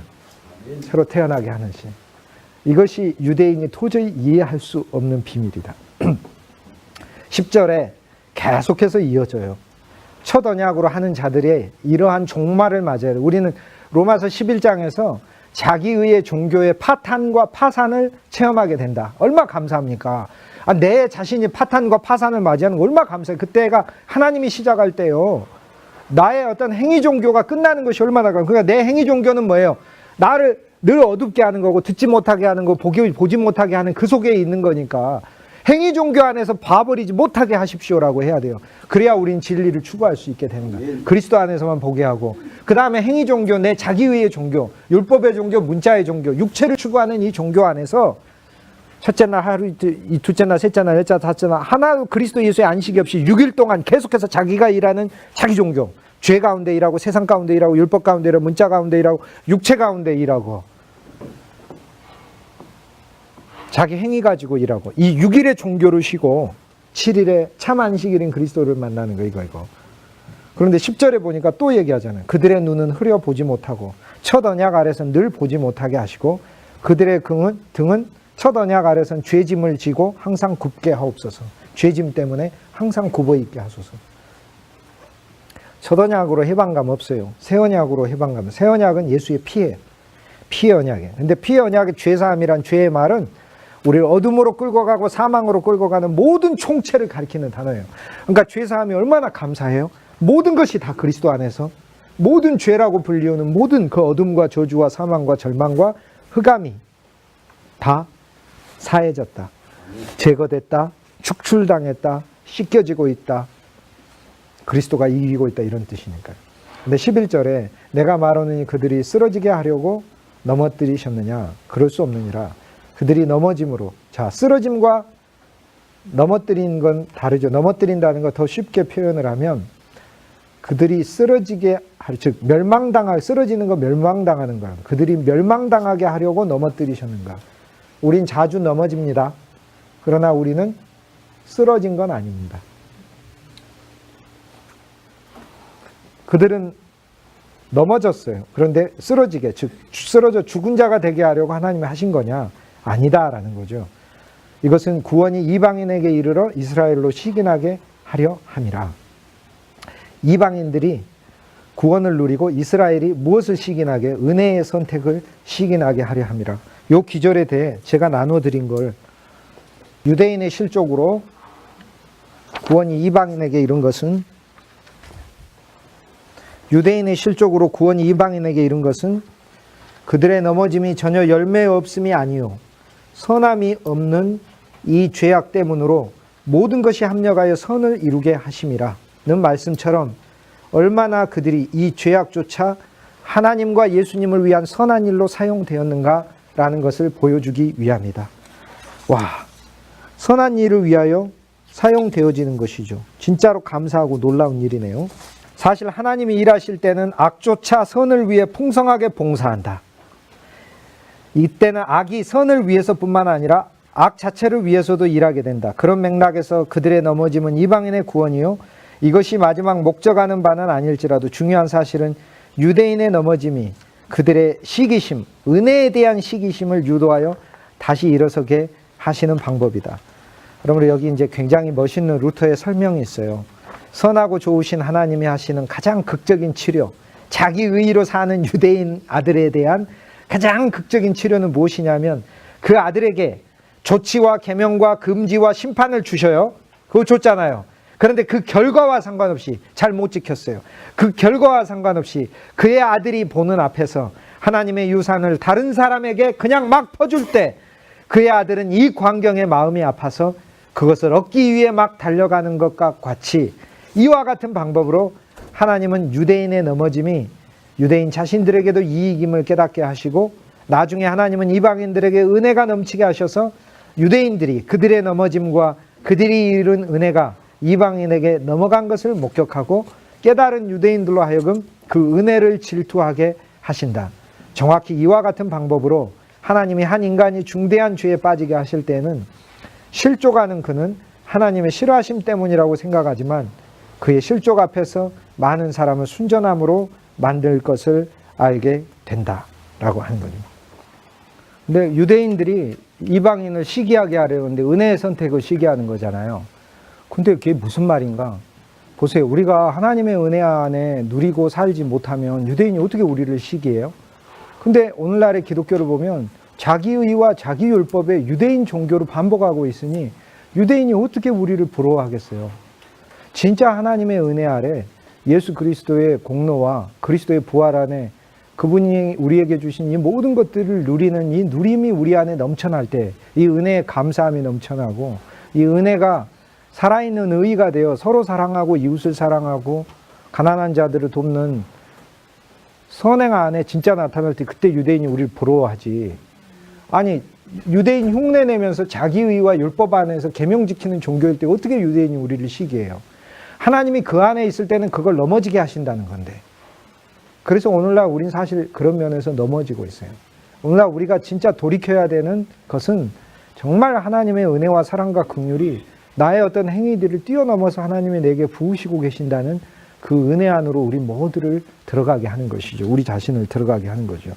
만약 우리에게 은혜와 믿음과 생명의 이 세 가지 생활이 없다면 유대인이 우리를 부러워할 이유가 없죠.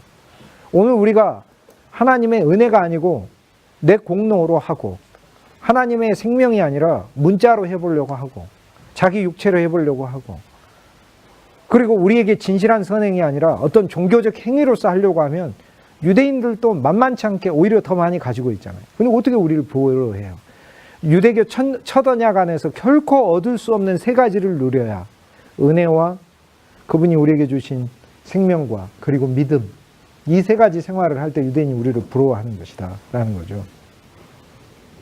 12절에 그들의 넘어짐이 세상의 풍성함이 되며 그들의 실패가 이방인의 풍성함이 되거늘 하물며 그들의 충만함 이리요. 이게 이제 12절 귀절은 이런 귀절이잖아요. 그들의 넘어짐이 세상이 풍성이 됐네요. 야, 여기에 하나님이 악조차, 루터가 방금 얘기했던 거, 악조차 하나님과 그리스도를 위해 사용하신 하나님의 비밀과 신비가 있다. 예수님이 베드로 한국 사람으로 뽑고 요한은 일본 사람으로 뽑고 도마는 미국 사람으로 뽑고 이렇게 안 해놨었어요. 다 유대인이에요. 그들은 유대교에서 자랐기 때문에 육신의 이스라엘이 참 유대인이라고 생각했어요. 근데 예수님을 만나 영으로 거듭나니까 영으로 거듭난 자가 참 이스라엘이라고 깨달았어요. 근데 이것이 여전히 유대인 안에만 있는 줄 알았는데 주님이 이방인들도 영으로 그리스도 안에서 거듭나고 이방인들이 율법을 통해 영원한 생명을 얻는 게 아니라 영원한 생명이신 그리스도 예수가 아예 그들에게 먼저 선물되어 버릴 수 있다는 걸 믿음을 통해 선물되어서 깨닫게 됐어요. 그런데 그럼에도 불구하고 선생님이 유대인에게 보내진 것처럼 그들 유대인들이에요. 그러니까 이스라엘 온 땅에 계명도 뭐라고 줬어요? 유대와 예루살렘과 온 유대와 사마리아 땅끝이라고 했으니까 유대를 막 다니면서 전했네요. 전했는데요. 다니는 곳마다 뭐 어게인 1907처럼 막 엄청난 대부흥이 일면서 우리가 잘 믿을게요 하면서 막 교회가 계속 생겨나면 12사도가 바빠가지고 여기 예루살렘에서 벗어날 수가 없어요. 벗어날 수가 없어요.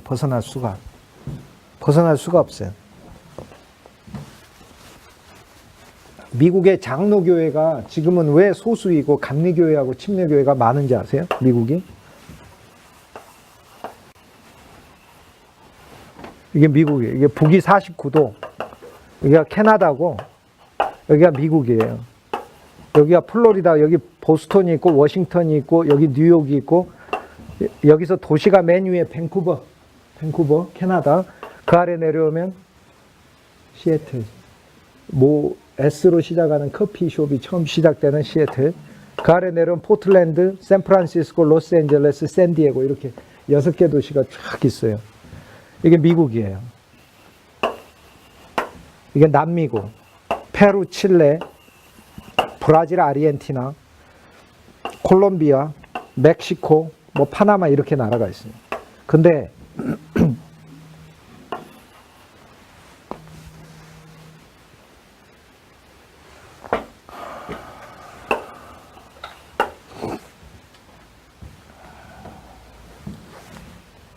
미국이 13개 주가 여기가 13개 주예요. 여기 아팔라치아 산맥이 있고 여기 로키 산맥이 있어요. 인생에 꼭 해봐야 될 거. 미국의 대륙횡단. 자동차를 타고 한 달 동안 로키 산맥을 건너고 그 다음에 아팔라치아 산맥을 살아있을 때 꼭 해봐야 될 거. 예수 믿는 거하고 미국 대륙횡단 하는 거예요. 그래서 이게 아팔라치아 산맥 이쪽에 13개 주가 있어요. 맨 위에 메인주부터 시작해서 그 아래 맨 아래 플로리다. 이건 13개 주에 지금은 안 들어가. 플로리다 주 위 바로 위에 조지아 주가 있어요. 그다음 사우스캐롤라이나, 노스캐롤라이나, 버지니아 주가 있고 펜실베니아 주가 있고 그 위에 버몬트 주, 메인, 뉴햄셔, 매사추세츠, 메릴랜드 이렇게 해서 13개 주예요. 이 13개 주에 처음 미국이 시작이 됐어요. 그리고 미국이 갑자기 이렇게 넓은 땅을 1803년에 가져요.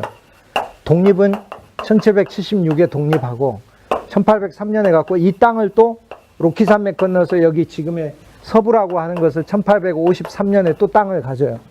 50년 만에 땅이 미국은 10배나 늘어나요. 50년 만에 갑자기. 이거 사들여요. 뭐 여기는 전쟁으로 여기는 사들이고 이렇게 돼요. 근데 여기 가서 사람들이 다 이주해서 살아요. 삽니다. 여기에도 인구 정말 많아요. 많은데 여기서 장로교회가 처음 시작된 교회예요. 근데 장로교회는 목회자가 되려면 장로교 목사라는 말은 미국에서 200년 전에 제일 똑똑한 지식인이라는 말과 똑같은 말이에요. Are you Presbyterian pastor? 그러면 Yes, I'm Presbyterian pastor. 그러면 하버드 출신이거나 프린스턴 출신이거나 예일 출신이거나 뭐 이런 사람들인 거예요. 저 교회에서 우리 옛날에 전도사님도 없던 시절이 있었어. 그죠? 집사님이, 장로님이, 전도사도 없던 시절이 있었어. 한국 교회가. 그러다가 이제 오늘날 교회가 많아지고 또 사역자들도 많아져서 교회마다 하나님의 종들이 여럿 있게 됐지만 옛날에는 부족했어요. 우리 저 시골에도 제가 있던 남해바다에 있는 그 시골 교회도 전도사님이 와가지고 사역했어요. 한참 동안 전도사님. 그래가지고 성도들이 우리 교회는 교회가 작으니까 목사님도 안 보내준다고 이러면서 막 불평하고 그랬었어요. 13개 주에 장로교 목회자들이 4년제 대학 100명에 한 2~3명도 안 나오던 시대에 4년제 대학 나와야 담임 목사를 주니까 저 13개 주의 장로교 목사들이 13개 주에도 수급하기 바빠요.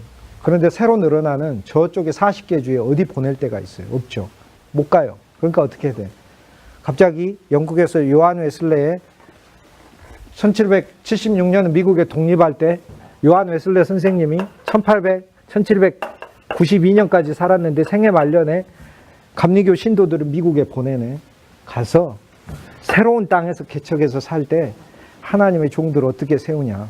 감리사들이 갖고 신앙 좋은 사람이 있으면 먼저 목사로 임명하고 신학 교육은요. 웨슬레 선생님 옥스퍼드 출신이에요. 옥스퍼드 출신 세계 참 좋은 대학. 저때 미국 대학보다 옥스퍼드 대학이 더 좋은 대학이었어요. 지금은 좀 틀리겠지만. 그런데 웨슬레 선생님조차 옥스퍼드 출신이에요. 옥스퍼드 출신이기 때문에 공부를 안 해서 무식해서 한 말이 아니에요. 뭐라고 얘기하냐. 하나님의 일은 먼저 하고 나중 공부하는 거다 이렇게 얘기해요. 일생 공부하는 거예요. 일생 공부. 그래서 여러분들은 진짜 하나님 앞에 겸손하고 축복받은 사람들이에요. 근데 호서에서만 공부하는 걸로 끝내서는 안 돼요. 여러분 일생 동안 호서에서 학위를 마치시고도 계속 공부하는 거예요. 그러니까 먼저 목사로 임명하고 그 다음에 일생 공부하는 거다. 가서 신앙 좋은 사람 먼저 임명해라. 그러니까 감리사들이 곳곳을 다니면서 계속 임명을 하니 감리교회는 계속 늘어나고 침례교회는 성도들끼리 자발성이 있어가지고 모여가지고 함께 예배드리다가 김집사, 내 생각엔 김집사가 성경도 우리보다 더 많이 아는 것 같은데 이번 주부터 우리 교회 목사님 하는 거 어때? 그러면 김집사, 저는 잘 못할 것 같은데 그러면 갑자기 회의하더니 김집사가 김 목사님 하기로 찬성하는 사람 손들어. 그러면 다 손들면 할 수 없이 알겠습니다. 그럼 제가 하나님 뜻을 알고 하겠습니다. 이렇게 이게 침례교회예요. 장로교회는 멋있죠. 4년제 대학 나온 거. 자, 이스라엘로 다시 되돌아가 볼게요. 12제자가 유대인의 갈릴리에 가서 복음 전하고 사마리아 가서 복음 전하고 예루살렘에 가서 가는 곳마다 복음 전했더니 유대인들이 예수님 너무 좋아요. 막 전부터 우리가 기다렸어요. 아, 그 씨가 이 씨였군요. 그리스도군요 하면서 진짜 영적 왕국을 세우셨네요. 우리 교회 세워주세요. 세계를 다니겠어요? 못 다니겠어요? 안 다니죠. 내 동족에게 전해야 되니까. 내 동족에게. 그런데 이상하게 안 받아들여요. 어디로 가게 하시는 거예요? 그 옆에 동네로. 근데 그래도 계속 여기서 끈질기게 전하면 되지 않을까 했는데 무슨 일이 일어나겠어요? 여기서 헤롯이 대왕하다가 헤롯이 죽었잖아요. 죽으면서 이스라엘 땅을 나눠줬어요. 그래서 헤롯 안디바가 위에 이 갈릴리 지역을 다스리고 헤롯 아켈라하고 예루살렘 다스리고 헤롯 빌립이 저 건너편 다스리고 이렇게 왕국을 4등분을 해가지고 로마 총독까지 넷이서 나눠서 다스렸어요. 다스렸다가 정치를 잘 못하니까 전부 다 끌어내렸어. 로마가 끌어내리고 헤롯이 헤롯 대왕이 있는데 예수님 죽이려고 한 헤롯 대왕 있잖아요. 헤롯 대왕. 헤롯 대왕이 2000년 전에만 있는 게 아니라 지금도 우리 마음속에 있어요. 헤롯 대왕이. 이 헤롯 대왕은 되게 예배한다고 하고서 예배 안 드리는 게 헤롯 대왕이에요. 그거 우리 마음속에 있어요. 헤롯 대왕이. 근데 이 헤롯 대왕이 에돔 사람 아니에요. 에서 후손 아니에요. 에서 후손. 아브라함 피가 있어요. 그래도. 근데 야곱의 자손은 아니에요. 그러니까 열등의식이 있을 거 아닙니까? 그러다 보니까 아내를 누구랑 결혼하냐면 미리암하고 결혼해요. 유대인 대제사장의 딸하고 결혼을 한다고요. 결혼을 해가지고 누구를 낳냐면 아들 아리스토볼로라는 아들을 낳아요. 아리스토볼로. 근데 아리스토볼로가 정권을 자꾸 노린다고 자기가 무슨 영조 임금님도 아닌데 사도세자 죽이듯이 죽여버렸어요. 헤롯이 아리스토볼로를. 그런데 이 아들을 죽이고 아리스토볼로한테 아들이 하나 있는데 그 아들이 바로 아그리빠예요. 아그리빠. 아그리빠라는 아들이 있어요. 이 아그리빠는 헤로드 아그리빠예요. 로마에 있는 판테온 지은 줄리우스 카이사르의 친구 마쿠스 아그리빠 말고 아그리빠라는 이름이 많아요. 아그리빠라는 게 땅 많이 가진 사람이란 뜻이에요. 땅 부자란 뜻이에요. 그런데 이 헤로드 아그리빠예요. 헤로드 아그리빠. 아리스토블로의 아들이. 그러니까 헤롯 대왕의 손자죠. 그러니까 이 아들을 싫어하니까 그래도 우리 정조 임금님은 영조 할아버지가 자기 아버지 사도세자를 죽였어도 내 손자 정조는 성군이 돼야 된다 하면서 잘 키웠는데 그 정도 수준도 안 되는 거예요. 헤롯은 그 정도 수준이 안 되고 자기 권력만 하기 때문에 아리스토블로도 보기 싫었어요. 손자. 그러니까 돈 하나도 없이 자기 아버지가 꼭 재벌 아버지하고 같은데 거기서 태어난 사생아처럼 하나도 돈도 받지도 못하고 로마에 와가지고 저기 로마에 와가지고 살다가 불량배처럼 살았어. 근데 이제 친구를 사귀었어. 로마 귀족 아들을. 그 귀족 아들이 칼리귤라예요. 근데 칼리귤라가 어느 날 황제가 된 거예요. 친구가 로마 황제가 됐어요. 그리고는 아그리빠한테 친구, 나 어려웠을 때 내 친구 해줘서 고마워. 갖고 싶은 거 있어? 내가 뭐든지 선물해 줄게. 나도 다스리고 싶어. 자네가 유대 가서 왕해. 그렇게 해서 왔어요. 왔는데 왔더니 유대인들이 기독교를 싫어하네. 왜? 첫 언약 아래서는 싫어하게끔 돼 있어요. 실은 우리가 첫 언약으로 하나님을 잘 믿을 때 그리스도는 오히려 우리 속에서 배척당하시는 거예요. 새 언약으로 믿는. 새 언약은 뭐예요? 그리스도가 하시는 언약이에요. 첫 언약은 내가 열심히 해보려고 하는 것이고 이것이 어느 순간 전환이 돼야 돼요. 주님이 나를 통해 열심히 하시는 주님으로. 주님이 나를 통해 열심히 하시는 주님으로 전환이 돼. 내게 한없이 하나님의 사랑과 은혜와 긍휼과 자비를 부으시는 언약. 내 삶에 어떠한 일이 일어나도 반드시 악을 손으로 바꾸시는 하나님의 긍휼과 축복의 언약 안에 내 삶이 있다는 것을 내가 진짜 살고 이것을 체험하는 새 언약 안에 내가 가야 되는데 자기 의로 잘 믿어보려고 하는 거예요. 그런데 유대인들이 그리스도인을 싫어하네. 그래 아그리빠가 왕이 돼가지고 와가지고 유대인의 환심 사기 위해서 뭐 하겠어요. 그러니까 기독교를 핍박하죠. 지도자 누구지? 하고 물어보니까 야고보라고 있는데요. 목친. 그래서 핍박이 나니까 어떻게 해요? 예루살렘에서 전하고 싶어도 못 전해요. 그나마 예루살렘에서 막 3,000명씩 믿기도 하고 그랬어요. 그러나 예루살렘 전체 인구에 비해선 그것도 작은 수예요. 그러니까 못 믿어요. 박해가 일어나서 어떻게 다 흩어져 버렸어요. 그래도 또 예루살렘으로 모여드니까 예루살렘을 나중에 로마가 와서 멸망시켜버리고 유대인들은 아예 예루살렘에서 이 이후로 수백 년 동안 살지 못하게 해버렸어요. 기독교는 이스라엘에 정착하고 싶어도 정착할 수가 없게 되었어요. 하나님 환경을 그렇게 만드셨어요. 자, 안 믿어서 우리를 믿게 하시려고. 왜요? 첫 언약 안에서 믿는 게 아니고 첫 언약 안에서도 못 믿고 만약 그들이 첫 언약 안에서 잘 믿었다면 내 첫 언약으로 내가 깨닫고 내가 그리스도 발견한 걸 거야 라고 될 수 있으니까 심지어는 주님을 발견하고 알게 되는 것조차도 나의 일이 아니고 하나님이 내게 어둠의 영을 깨어있는 영으로 만들고 들을 수 없는 귀를 들을 귀로 만들어주고 말할 수 없는 내게 고백할 수 있는 예수님을 주님으로 고백할 수 있는 입으로 만들어줬을 때 그때 비로소 나는 믿게 되면서 내 믿음조차 하나님 앞에 자랑할 수가 없고 이것이 하나님의 선물임을 마침내 알게 되는 이 놀라운 은혜의 경륜 안으로 나를 부르시는 거다. 그 얘기예요. 그러니까 이스라엘은 반드시 거부해야 되겠죠. 나를 위해서. 그래서 바울이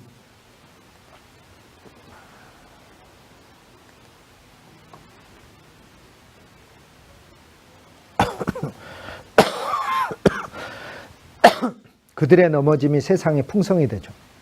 그런데 나중에 때가 되어서 하물며 그들이 충만하게 될 때, 자, 그리스도 안으로 오게 될 땐 우리 역시 그들의 사랑에 그리고 진리의 교통 안에 얼마나 많이 공급받겠는가. 또 우리도 그들에게 얼마나 공급하고 얼마나 하나님이 기뻐하시겠는가. 이걸 얘기하죠. 여기서 이제 바울의 생각이 12장에서 우리가 알 수 있는 바는 우리가 누군가에게 복음을 전했을 때 잘 안 믿어요. 솔직히. 근데 실망할 게 없어요. 거기에 하나님의 어떤 뜻이 있어요. 근데 내가 생각할 때 진짜 잘 믿을 것 같은 사람 잘 안 믿더라고요. 제가 봤을 때요. 저 사람은 진짜 예수님의 생명 안에서 안 믿을 것 같다 하는 사람은 나중 진짜 잘 믿던데요. 근데 잘 믿을 것 같다 하는 사람은 정말 끝까지 헤롯 대왕 역할을 하고 있더라고요. 헤롯 대왕. 그래도 헤롯 괜찮아요. 속에 헤롯하고 바로하고 느부갓네살하고 셋이 합쳐져 가지고 완전히 그리스도를 대적하면서 이렇게 있는 게 사울하고 같이 막 하면서 맨날 모여가지고 거기다 예수님 뺨 때리고 채찍대는 빌라도까지 모여서 매일 심령 안에서 잔치를 벌이고 있으니 이들의 이 밥상은 그들이 넘어지는 올무가 되고 덫이 되고 거침이 되고 그런 심령은 끝나야만 하는 것이다. 12절은 13절은 여러분 집에 가서 정말 생각해 보세요. 여러분 진짜 이렇게 고백할 수 있는가? 바울이 뭐라고 해요? 이방인이 너희에게 말하노라. 내가 이방인의 사도인 만큼 내 직분을 영광스럽게 여긴다. 야, 이게 어떤 말이냐면 갈라디아서 2장에 베드로가 이방인과 함께 밥 먹다가 유대인들 온다고 하니까 내가 이방인하고 있는 모습 보게 되면 이거 사람들이 나보고 율법 어기는 자라고 그러고 도망가 버렸죠. 그래서 바울이 어떻게 했어요? 화가 나가지고 베드로를 만나가지고 막 뭐라고 하잖아요. 너는 유대인으로서 유대인답게 살지도 못하면서 왜 유대인 만나서는 유대인인 척하고 이방인 만나서는 네가 율법의 삶을 온전히 지키지도 못하면서 너는 왜 이방인 만나서는 이방인의 완전한 자유 얻은 것처럼 그렇게 위선을 떠느냐 이렇게 거꾸로 얘기를 하잖아요.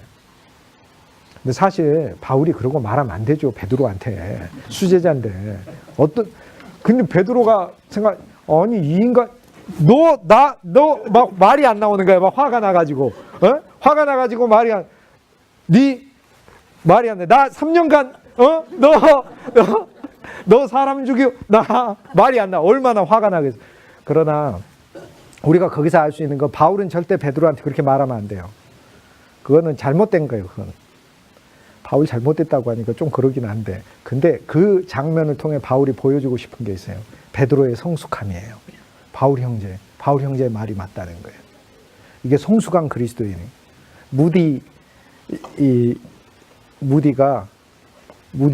사도가 막 설교를 하고 났는데 어떤 할머니가 끝나고 나더니 무디한테 세계적인 설교가 무디한테 오늘 하나님 말씀 잘못 전했대 당신.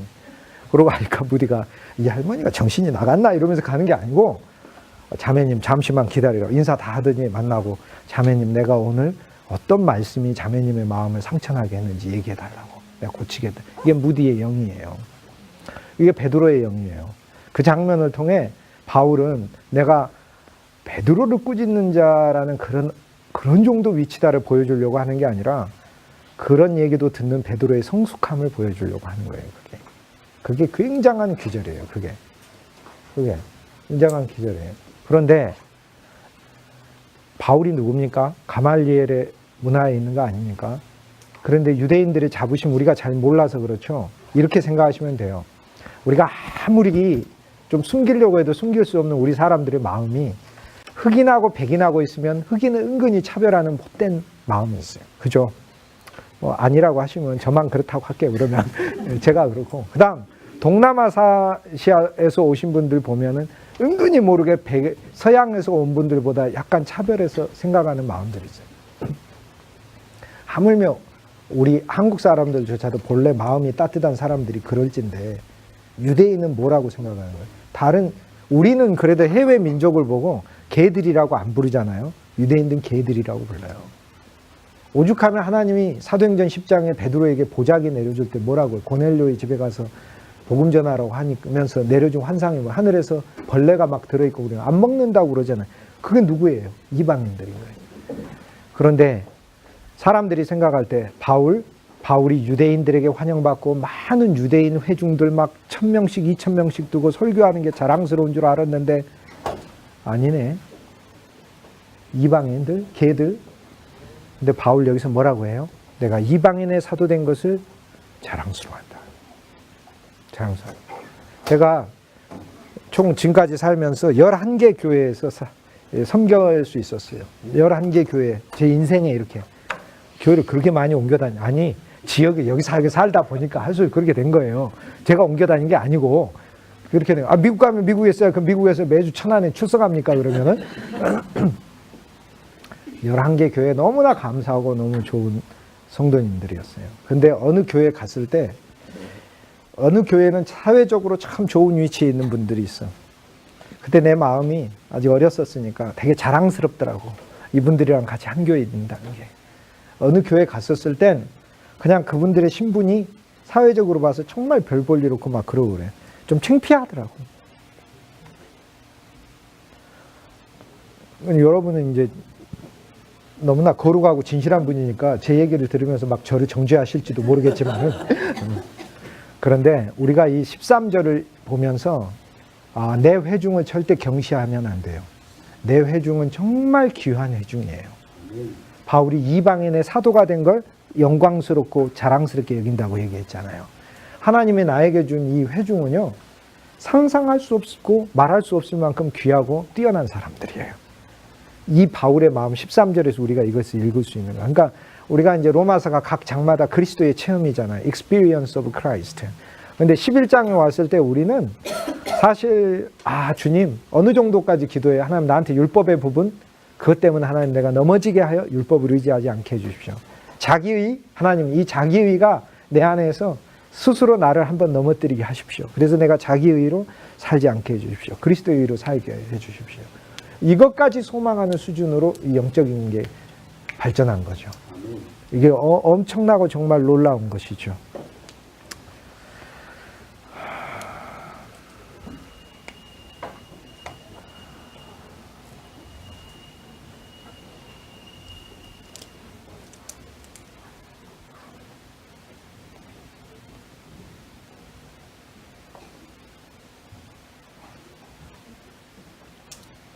14절인데 골육을 아무쪼록 은혜 선택을 시기하게 하여 그들 중에서 얼마를 구원하려 함이라. 그러니까 바울은 유대인 선교를 열심히 하기 위해 이방인 선교를 열심히 한다는 얘기예요. 즉 이방인들이 정말로 그리스도의 충만에 이를 때 그때 내 동족도 마침내 이 은혜의 충만을 보고 이 은혜의 선택을 시기하게 될 것이다. 그러므로 나는 이방인 선교 사역을 열심히 한다 라고 바울이 말하는 거예요. 이방인의 충만이 차야 하니까. 그게 내 동족을 그때야 돼서야 내가 보여줘야 될 것, 하나님이 나를 통해 보여줘야 될 건 이방인 안에 하나님의 은혜가 얼마나 충만한지, 이방인의 수 자체도 얼마나 충만한지, 이방인 속에 그리스도의 풍성이 얼마나 충만한지, 그들 가운데 사랑이 얼마나 충만한지를 보여줘야 그제서야 이방인에게 때가 찼고 유대인들의 마음을 하나님 열게 하시고 그 다음 유대인들에게 깨닫는 영을 보내주시고 들을 길을 보내주시고 그동안 내가 붙들었던 것이 다 모형이구나 라는 걸 유대인들이 알게 하셔서 그 어린 양이 그리스도시구나, 그 안식일이 그리스도시구나, 그 7절기가 자신들의 육체의 절기가 아니라 예수 그리스도 안에서 일어난 7개의 축제이구나 라는 것을 보고 오게 된다는 거죠. 이방인들이 개들이 아니라 하나님의 새로운 신인류로서 우리가 함께 그들과 짜여지는 형제들이구나 라는 것을 보게 한다는 거죠. 그럼 오늘 우리는 이제 11장 여기까지 바울의 11장의 언어들을 통해 진짜 나는 내 사역을 자랑스럽게 여겨야 돼요.